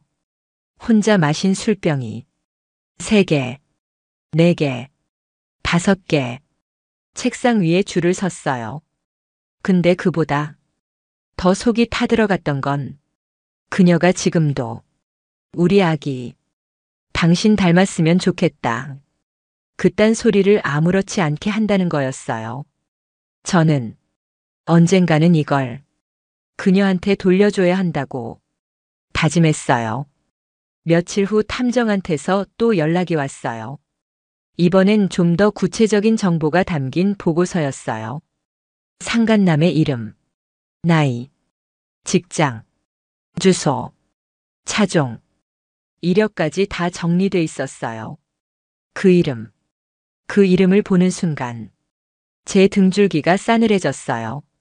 왜냐면 그놈은 제가 알고 있는 인간이었어요. 회사에서 예전에 외주 맡겼던 업체 팀장이었어요. 몇 번 회식 자리도 같이 했고 심지어 우리 집들이 때 초대했던 적도 있었어요. 그때는 제가 좋다고 따라다니고 아내한테도 인사 잘하는 것 같아서 저 혼자 좋아했던 거예요. 근데 그 인간이 제 아내랑 그 짓을 하고 있었던 거예요. 그날 이후 저는 잠도 안 자고 그놈의 SNS 계정, 블로그, 회사 홈페이지까지 전부 뒤졌어요. 아내랑 겹치는 흔적을 찾으려 했고 찾았어요. 몇 달 전 그 인간이 올린 사진, 카페 사진 속에 배경 유리에 아내 얼굴이 비쳐 있었어요. 소름이 끼쳤어요. 숨이 막혔어요. 온몸에 식은땀이 줄줄 흘렀어요.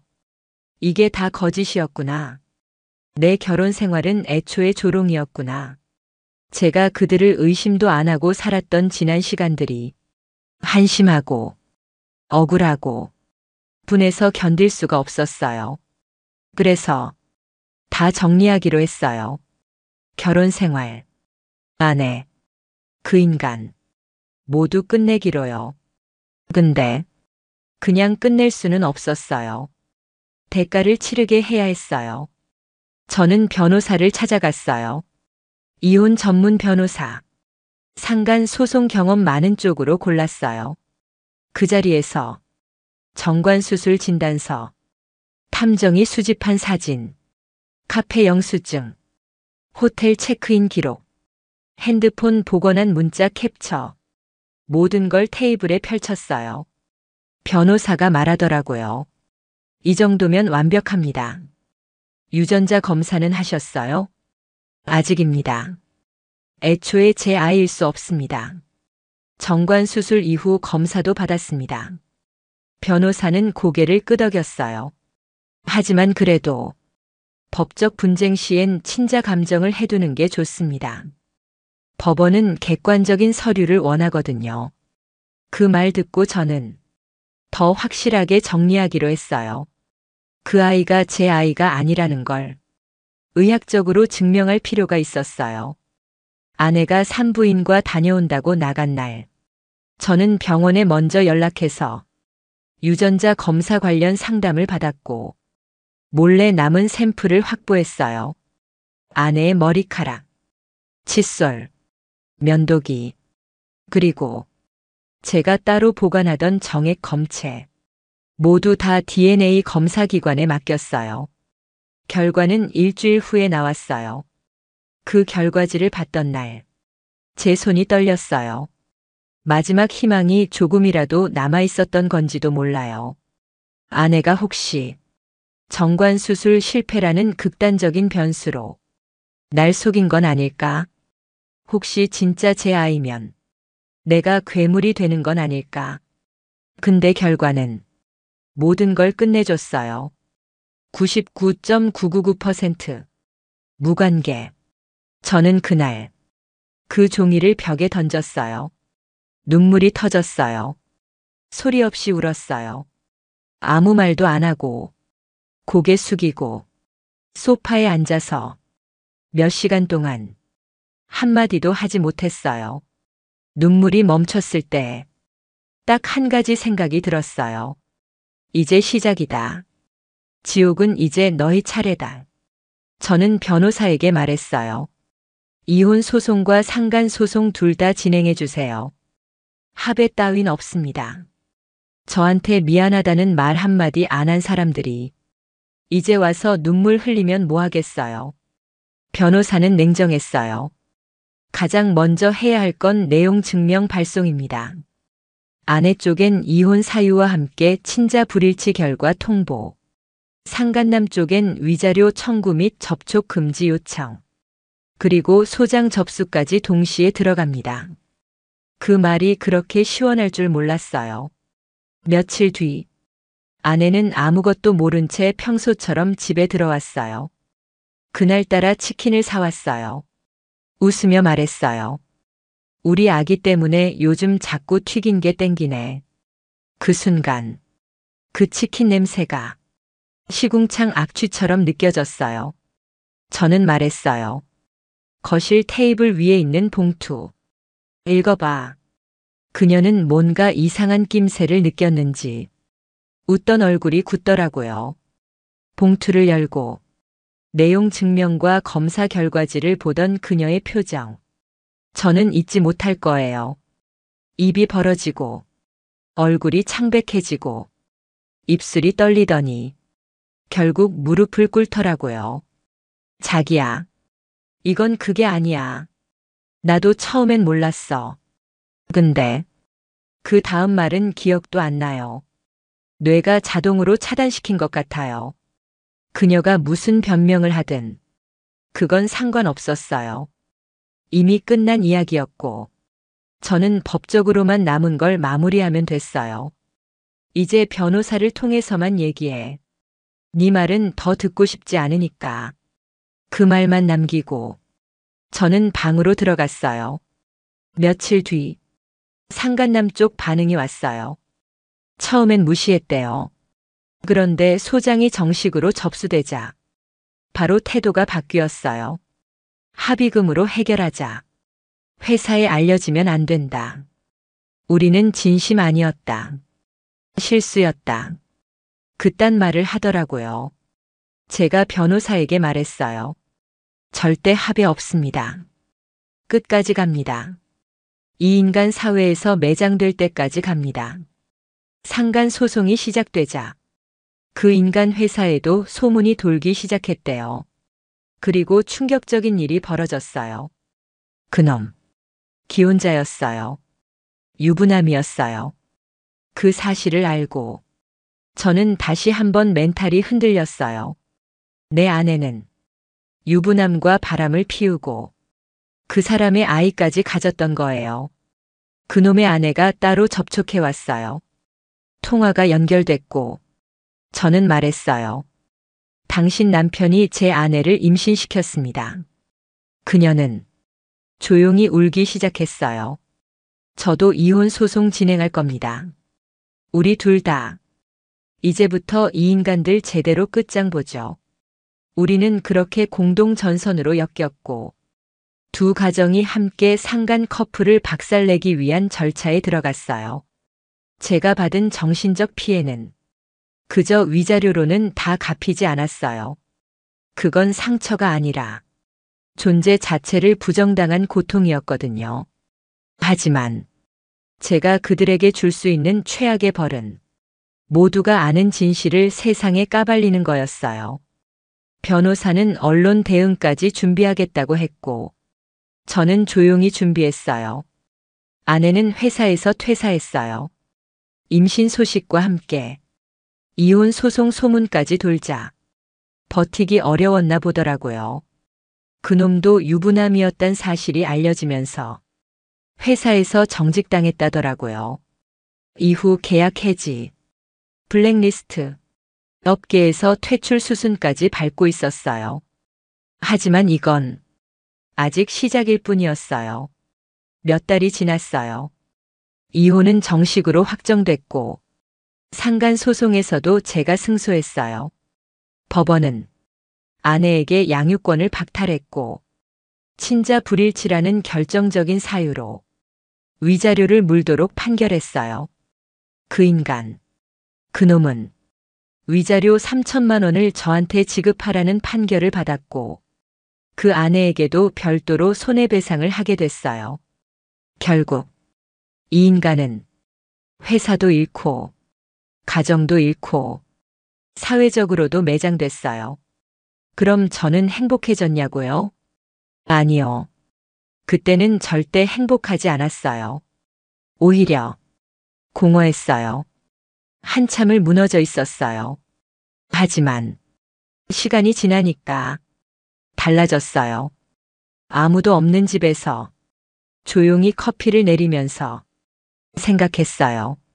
나는 잘못한 게 없었는데 왜 이렇게까지 망가졌어야 했을까? 왜 그런 인간들에게 내 감정을 줬을까? 그때부터 저는 조금씩 저 자신을 되찾기 시작했어요. 취미를 다시 찾았고 헬스장도 다녔어요. 친구들과의 연락도 조금씩 회복했고 무엇보다 제 자신을 위로하는 시간을 가졌어요. 한 번은 아내가 연락을 했어요. 전화는 안 받았고 문자만 남겨져 있었어요. 그 아이는 결국 유산됐어. 병원에서 자연유산이라더라. 모든 게 끝났고 이제 나 혼자야. 그래도 미안하다는 말. 진심이야. 그 메시지를 보고 저는 아무런 감정이 없었어요. 슬프지도 기쁘지도 그냥 아 그래? 이 정도였어요. 정관 수술. 그건 제 선택이었고 책임지기 위한 선택이었어요. 근데 그걸 자신에게 불리하다고 감추라고 했던 사람. 그걸 알고도 다른 남자의 아이를 품고 제 앞에서 웃던 사람. 이제 와서 미안하다는 말로 뭘 어쩌겠어요. 그 인간. 상간남은 업계를 떠났다는 얘기를 들었어요. 소문에 의하면 지방에서 작은 중고차 가게를 하고 있다더라고요. 한때는 잘 나가던 사람이었는데 지금은 아무도 연락하지 않는 존재가 됐대요. 잘 됐다고 생각했어요. 사람은 자기가 한 일에 책임을 져야 하니까요. 그리고 저요? 저는 다시 연애를 하게 됐어요. 그녀는 제가 겪었던 과거를 알고 있었고 처음엔 조심스러웠지만 조용하고 따뜻한 사람이었어요. 과거를 묻지 않았고 지금의 저만 봐주는 사람이었어요. 지금도 연애 중이에요. 결혼이 두려운 건 사실이지만 그래도 이 사람이라면 조금은 다시 믿어도 되지 않을까. 그런 생각이 들 때도 있어요. 누군가 제게 말했어요. 정관 수술했으니까 인생이 끝난 거 아냐? 아니요. 그건 새로운 시작이었어요. 제가 제 감정에 책임지기 위해 내린 결정이었고, 그게 오히려 저를 지켜준 거예요. 만약 그 수술을 안 했다면 그 아이가 제 아이인지 의심도 못하고 평생 그 사람들의 거짓말에 속으며 살았겠죠. 그러니까 전 지지 않았어요. 저는 살아남았고 이겨냈고 무너진 삶에서 다시 걸어 나왔어요. 이젠 그 누구에게도 휘둘리지 않아요. 그 누구에게도 제 감정과 시간과 인생을 값싸게 주지 않아요.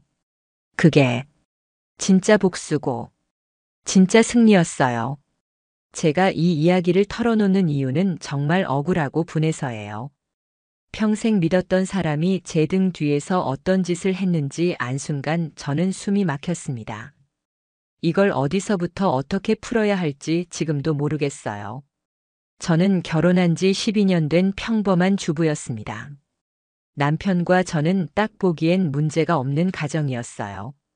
물론 살다 보면 다툼도 있고 서운한 것도 있었지만 저는 그게 부부라고 생각했어요. 남편은 성실한 사람이었고 가장의 책임도 다하는 사람이었습니다. 그 사람은 주말마다 골프를 치러 간다고 했어요. 평소에도 골프를 좋아했거든요. 그래서 처음에는 그걸 전혀 의심하지 않았어요. 오히려 혼자라도 취미를 즐기면 스트레스 풀리겠지 싶었죠. 남편은 늘 골프채를 챙기고 옷차림도 골프복으로 딱 맞춰 입고 나갔어요. 저한테는 항상 골프 치고 올게 이렇게 말했죠. 그렇게 주말마다 꼬박꼬박 나가더라고요. 그런데 이상한 건 있었어요. 골프를 치고 왔다는데 옷에선 땀이 거의 안 나 있었고 손에도 골프장 특유의 잔디 냄새나 흙먼지 같은 게 전혀 없더라고요. 처음엔 그냥 가벼운 연습만 하고 왔나 했죠. 근데 어느 날 남편이 주말 내내 골프 갔다가 돌아왔는데 이상한 향수 냄새가 나는 거예요. 제가 물었어요. 당신 뭐야? 왜 향수 냄새가 나? 남편은 웃으면서 이렇게 말했어요. 골프장에 어떤 아줌마가 향수를 엄청 뿌리고 왔더라. 옆에서 스윙 연습하는데 그 냄새가 다 밸 수밖에. 그때 저는 속으론 찜찜했지만 별말 안 했어요. 제가 너무 예민한 걸 수도 있으니까요. 그렇게 몇 달이 지났어요. 그런데 남편의 골프 빈도가 더 잦아졌습니다. 처음엔 주말 하루였는데 어느 순간 주말 이틀 내내 나가더군요. 심지어 가끔 평일에도 갑자기 쉬는 날이라며 골프를 가겠다고 했어요. 저는 이상해서 슬쩍 물었어요. 그렇게 자주 가는 골프장이 어딘데? 남편은 특정 지역의 이름을 댔어요. 그런데 그 이름이 어딘가 낯설었어요. 그래서 저는 검색을 해봤습니다. 그런데 희한하게도 남편이 말한 지역엔 유명한 골프장이 없었어요. 그냥 펜션 단지와 캠핑장이 있는 곳이었죠. 그때부터 제 의심은 확신으로 바뀌었어요. 저는 몰래 남편의 자동차 블랙박스를 확인했어요. 녹음 기능이 꺼져 있었지만 위치 정보는 남아 있었더라고요. 매번 같은 펜션 단지 근처에 도착한 기록이 찍혀 있었습니다. 저는 이게 뭐지 싶었어요. 골프장이라더니 왜 펜션 근처를 맴돌까? 결국 저는 참다 못해 그 주말에 몰래 뒤따라갔어요. 남편이 출발하고 저는 택시를 타고 그곳까지 갔습니다. 그리고 그곳에서 저는 제 두 눈으로 믿을 수 없는 장면을 봤어요. 남편이 어떤 여자를 차에서 내려주고 둘이 함께 펜션 안으로 들어가더군요. 그 여자는 제가 한 번도 본 적 없는 여자였어요. 제 또래쯤 되는 듯한데 옷차림이 아주 화려하고 세련됐더라고요. 저는 손이 떨렸어요. 어떻게 저럴 수 있나 싶었죠. 남편이 나한테는 골프 간다며 나와 아이를 집에 두고 저렇게 여자를 만나러 온 겁니다. 그 펜션 앞에 서 있으니 속이 뒤집어지는 것 같았어요. 저는 당장 문을 박차고 들어가고 싶었지만 일단 참았어요. 증거부터 잡아야 했으니까요. 그래서 저는 몰래 사진을 찍었어요. 둘이 손을 잡고 펜션 안으로 들어가는 모습, 그리고 펜션 주위를 둘이서 산책하는 모습까지요. 그리고 펜션 근처를 돌아보다가 더 기막힌 사실을 알게 됐어요. 그 펜션이 남편 명의였던 겁니다. 현지 부동산에 들러서 슬쩍 물어보니 남편이 맞다고 하더군요. 저는 그 자리에서 머리가 하얘졌어요. 남편이 골프를 치러 간다고 하더니 그건 다 거짓말이었어요. 사실은 본인 명의로 된 펜션을 운영하면서 그곳에서 상간녀와 함께 살다시피 한 거였어요. 저는 분노가 치밀어서 참을 수가 없었어요. 당장 남편에게 전화를 걸었어요. 당신 어디야? 남편은 골프장에서 막 끝났다고 하더군요. 저는 비웃음이 나왔어요. 그래서 말했어요. 그래. 골프장이야? 그럼 펜션은 뭐야? 너 이름으로 된 거 말이야. 그 말을 듣는 순간 남편이 아무 말도 못 하더군요. 저는 그 자리에서 이렇게 말했어요. 너 이제 끝났어. 집에 오지 마. 내가 다 알아냈으니까. 그리고 바로 전화를 끊었습니다. 그 순간에도 손이 떨리고 속이 미쳐버릴 것 같았어요. 내가 얼마나 바보였나. 매주 골프 간다는 말에 속아 집에서 밥하고 빨래하며 기다린 제가 너무 한심했어요. 저는 그날 밤을 꼬박 새웠어요. 머릿속에 수없이 많은 생각이 떠올랐어요. 남편이 도대체 언제부터 그런 짓을 해왔을까? 그 펜션은 언제부터 있었던 걸까? 나는 왜 그동안 이걸 몰랐을까? 제 자신이 너무 바보 같았고 분하고 억울했어요. 그래서 저는 다음 날 바로 변호사를 찾아갔어요. 모든 걸 이야기했죠. 펜션 명의가 남편 이름이라는 것. 상간녀와 함께 펜션에서 지내고 있었다는 것. 저는 상간녀 소송을 하고 싶다고 했습니다. 변호사는 제가 모아온 증거들을 꼼꼼히 살펴보더니 충분히 가능하다고 했어요. 펜션 등기부등본과 사진, 블랙박스 위치 기록까지 다 모았거든요. 그런데요. 변호사가 그러더라고요. 이 펜션 소득 신고도 안 되어 있네요. 아마 재산 숨기려고 만든 것 같네요. 저는 그 말을 듣고 또 한 번 화가 치밀었어요. 저 인간이 그 펜션에서 상간녀랑 살림 차려놓고 그걸 나한텐 골프장이라고 둘러댔던 겁니다. 심지어 사업 소득도 숨기고 있던 거였어요. 그래서 저는 남편의 통장과 카드 내역까지 모조리 뒤졌어요. 펜션과 관련된 거래 흔적이 있더군요. 상간녀 명의로 돈이 입금된 내역도 있었습니다. 그때 저는 깨달았어요. 이 인간들은 그냥 불륜이 아니라 아예 저를 속이고 그 펜션을 공동의 집처럼 쓰고 있었던 거였어요. 남편의 월급에서 빠져나간 돈도 그 펜션 운영비였고 상간녀 생활비였어요. 저는 치가 떨렸어요. 내가 번 돈이 저 여자한테 가고 있었던 겁니다. 결국 저는 상간녀 소송을 접수했어요.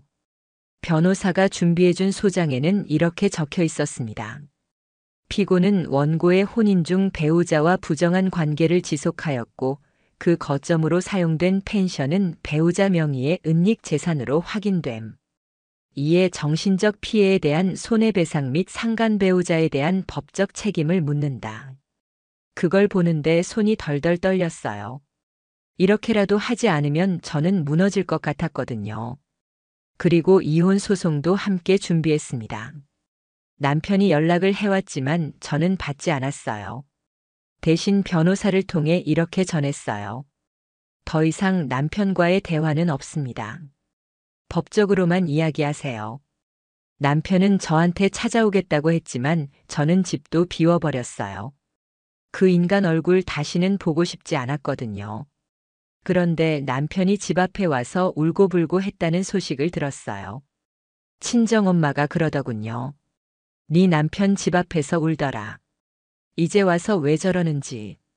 웃기지도 않았어요.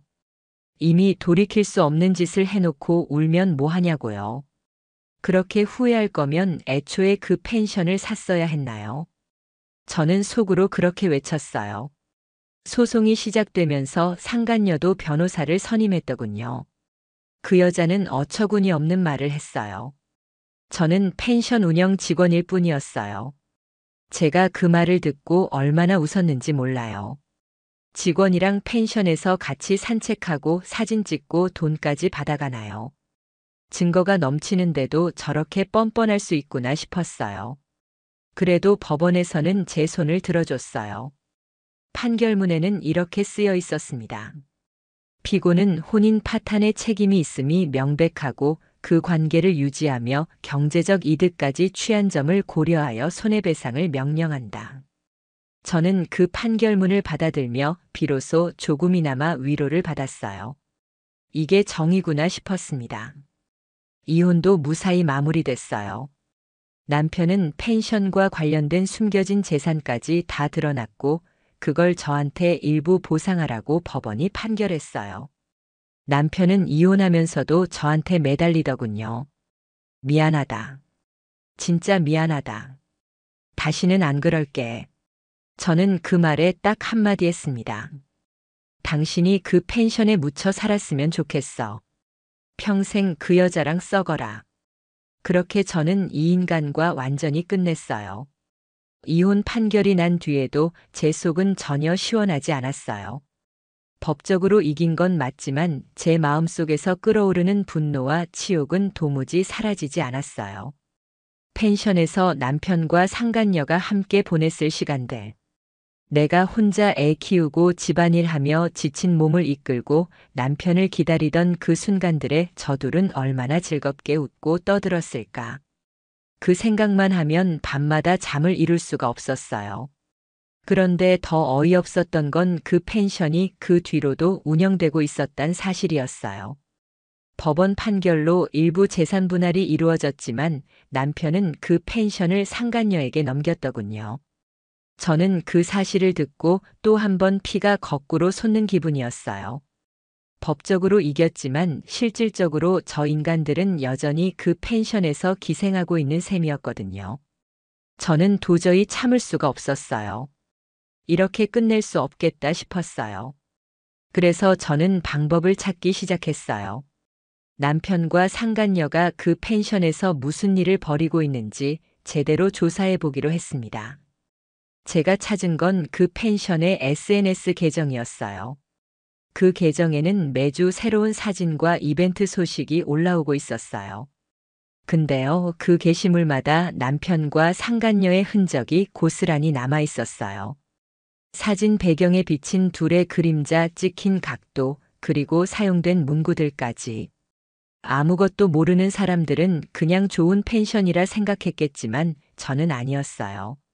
하나하나가 저를 조롱하는 듯한 느낌이었어요. 저는 이대로는 안 되겠다는 생각이 들었어요.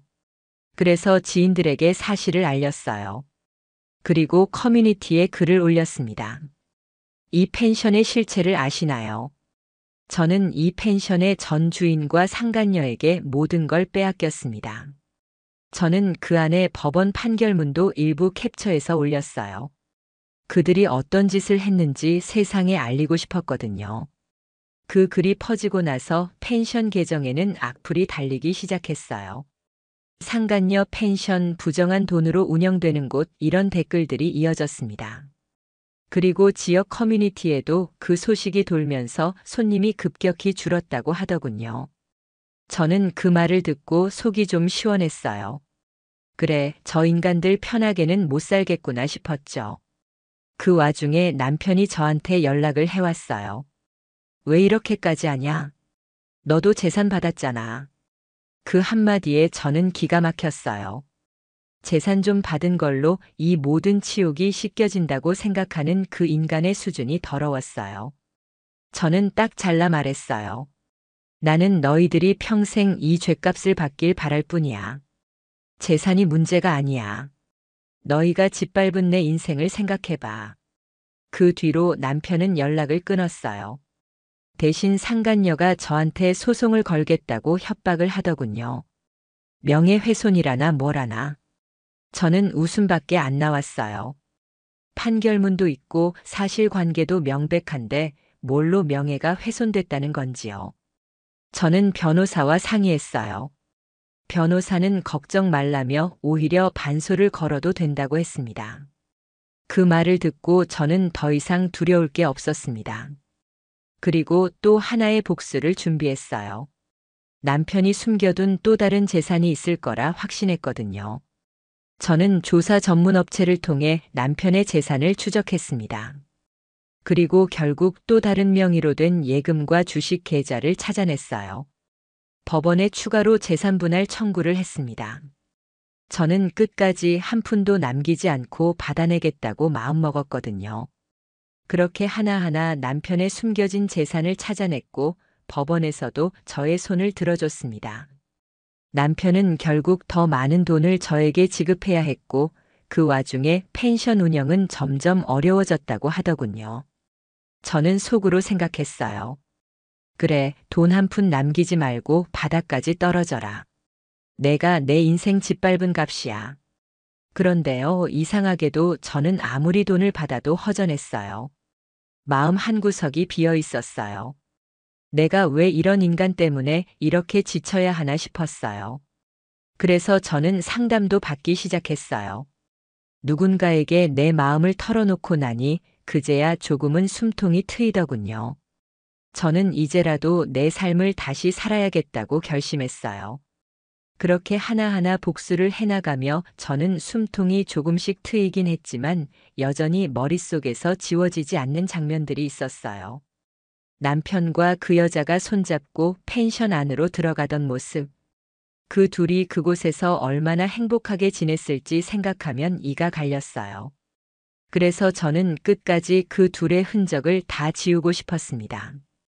단순히 돈 몇 푼 받는 걸로는 제 감정을 절대 다 갚을 수 없었거든요. 그러던 중 펜션에서 큰 사고가 터졌다는 소식을 듣게 됐어요. 펜션에서 투숙객과의 분쟁이 생겼고 그게 지역 커뮤니티에 대서특필됐더라고요. 위생 문제, 서비스 문제, 그 펜션 주인의 불성실한 태도까지 모조리 까발려졌더군요. 저는 그 글을 보며 속으로 이렇게 외쳤어요. 그래, 결국 다 드러나는구나. 내들이 뿌린 씨앗이 이렇게 돌아오는 거야. 저는 그걸 보고 가만히 있을 수 없었어요. 추가적인 정보를 지역 카페에 더 흘렸어요. 이 펜션의 진짜 배경, 상간녀와의 불륜, 남편의 배신 이런 걸 아주 자세하게 설명했어요. 그 글은 삽시간에 퍼졌어요.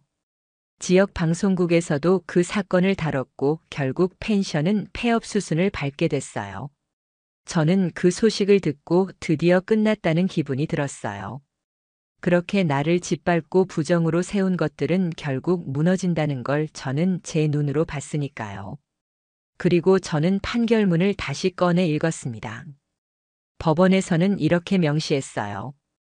혼인 중 배우자의 불법 행위로 인해 정신적 고통을 받았으며 이에 따라 상간녀는 원고에게 손해배상을 지급할 책임이 있다. 또한 피고의 은닉 재산이 확인되어 추가 재산 분할을 명함. 그 문구를 읽으면서 저는 그래도 정의는 살아있구나 싶었어요. 물론 그 정의가 내 마음의 상처를 다 치유해주진 못했지만 적어도 저 인간들이 죗값을 받게 한 것만으로도 충분했어요. 그리고 얼마 후 남편이 다시 연락을 해왔어요. 이런 식으로 살아선 안 되겠다며 다시 잘해보고 싶다고 했어요. 저는 웃음밖에 안 나왔어요. 그때 남편한테 이렇게 말했어요. 내가 다시 살고 싶으면 네 인생 알아서 해. 내 인생엔 너 따윈 없어. 그렇게 마지막 통화를 끊었습니다. 아이에게도 사실을 털어놨어요. 아이가 알면 상처받을까 걱정했지만 언젠가 알 진실이니까요. 아이는 처음엔 충격을 받았지만 시간이 지나면서 저를 더 응원해줬어요. 엄마, 이제 엄마 행복하게 살아. 그 말이 얼마나 큰 위로가 됐는지 몰라요. 저는 상담도 꾸준히 다니며 내 상처를 치유했고 새로운 직업을 갖기로 했어요. 작은 디저트 카페를 오픈했죠. 이번엔 제 이름으로 제 손으로 만든 가게예요. 손님이 하나둘 늘어날 때마다 저는 이렇게 생각했어요. 이게 진짜 내 힘으로 얻은 행복이구나. 더 이상 남편이 남겨놓은 그늘에 있지 않겠다고요. 그렇게 제 삶은 조금씩 안정됐고 아이와 함께 조용하지만 단단한 일상을 살아가고 있어요.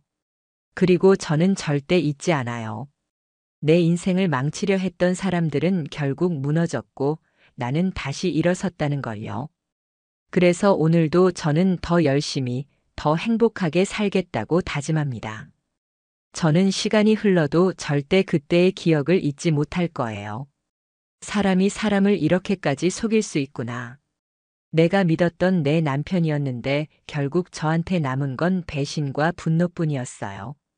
그 인간이 남긴 건 상처였지만 저는 그 상처를 안고서라도 앞으로 걸어가야 했습니다. 저는 더 이상 그 인간의 그림자에서 살지 않겠다고 마음먹었어요. 그러다 우연히 남편의 소식을 들었어요. 펜션 폐업 후에도 이것저것 장사를 해봤지만 다 망했다고 하더라고요. 상간녀와도 결국 헤어졌대요. 서로 돈 때문에 싸우다 끝났다고 하더군요. 그 소식을 듣는데 묘하게 씁쓸했어요. 어쩌면 저 인간의 끝은 이렇게 초라해야 마땅한 거였죠. 본인이 뿌린 씨앗이었으니까요. 그런데 그런 소식을 들으면서도 저는 별로 시원하지 않았어요. 제 인생에서 이미 그 사람은 끝난 존재였거든요. 복수도 끝났고 재산도 받아냈고 법적 판결도 이겼지만 결국 제 마음속에 남은 건 상처뿐이었어요. 저는 그걸 인정하기로 했어요. 상처는 없앨 수 없는 거구나. 그냥 안고 살아야 한다는 걸요. 지금은 아이와 함께 소소한 행복을 찾으며 살고 있어요. 아이가 가끔 묻습니다. 엄마, 왜 그렇게 열심히 살아? 그럼 저는 대답해요. 엄마는 다시는 무너지고 싶지 않아서 그래. 저는 아이 앞에서 당당한 엄마이고 싶었거든요.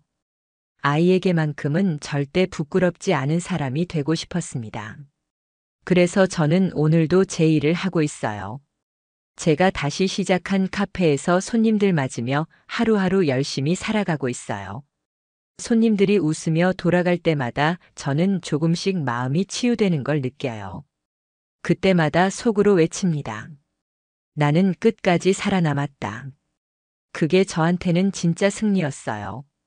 복수도 판결도 결국 저를 다시 일으켜 세운 건 제 의지였으니까요. 이 영상을 보는 여러분, 절대 잊지 마세요. 어떤 배신과 아픔도 결국 견디고 이겨내면 그게 복수입니다. 절대 무너지지 마세요. 저는 끝까지 버텨서 이렇게 다시 살아났으니까요.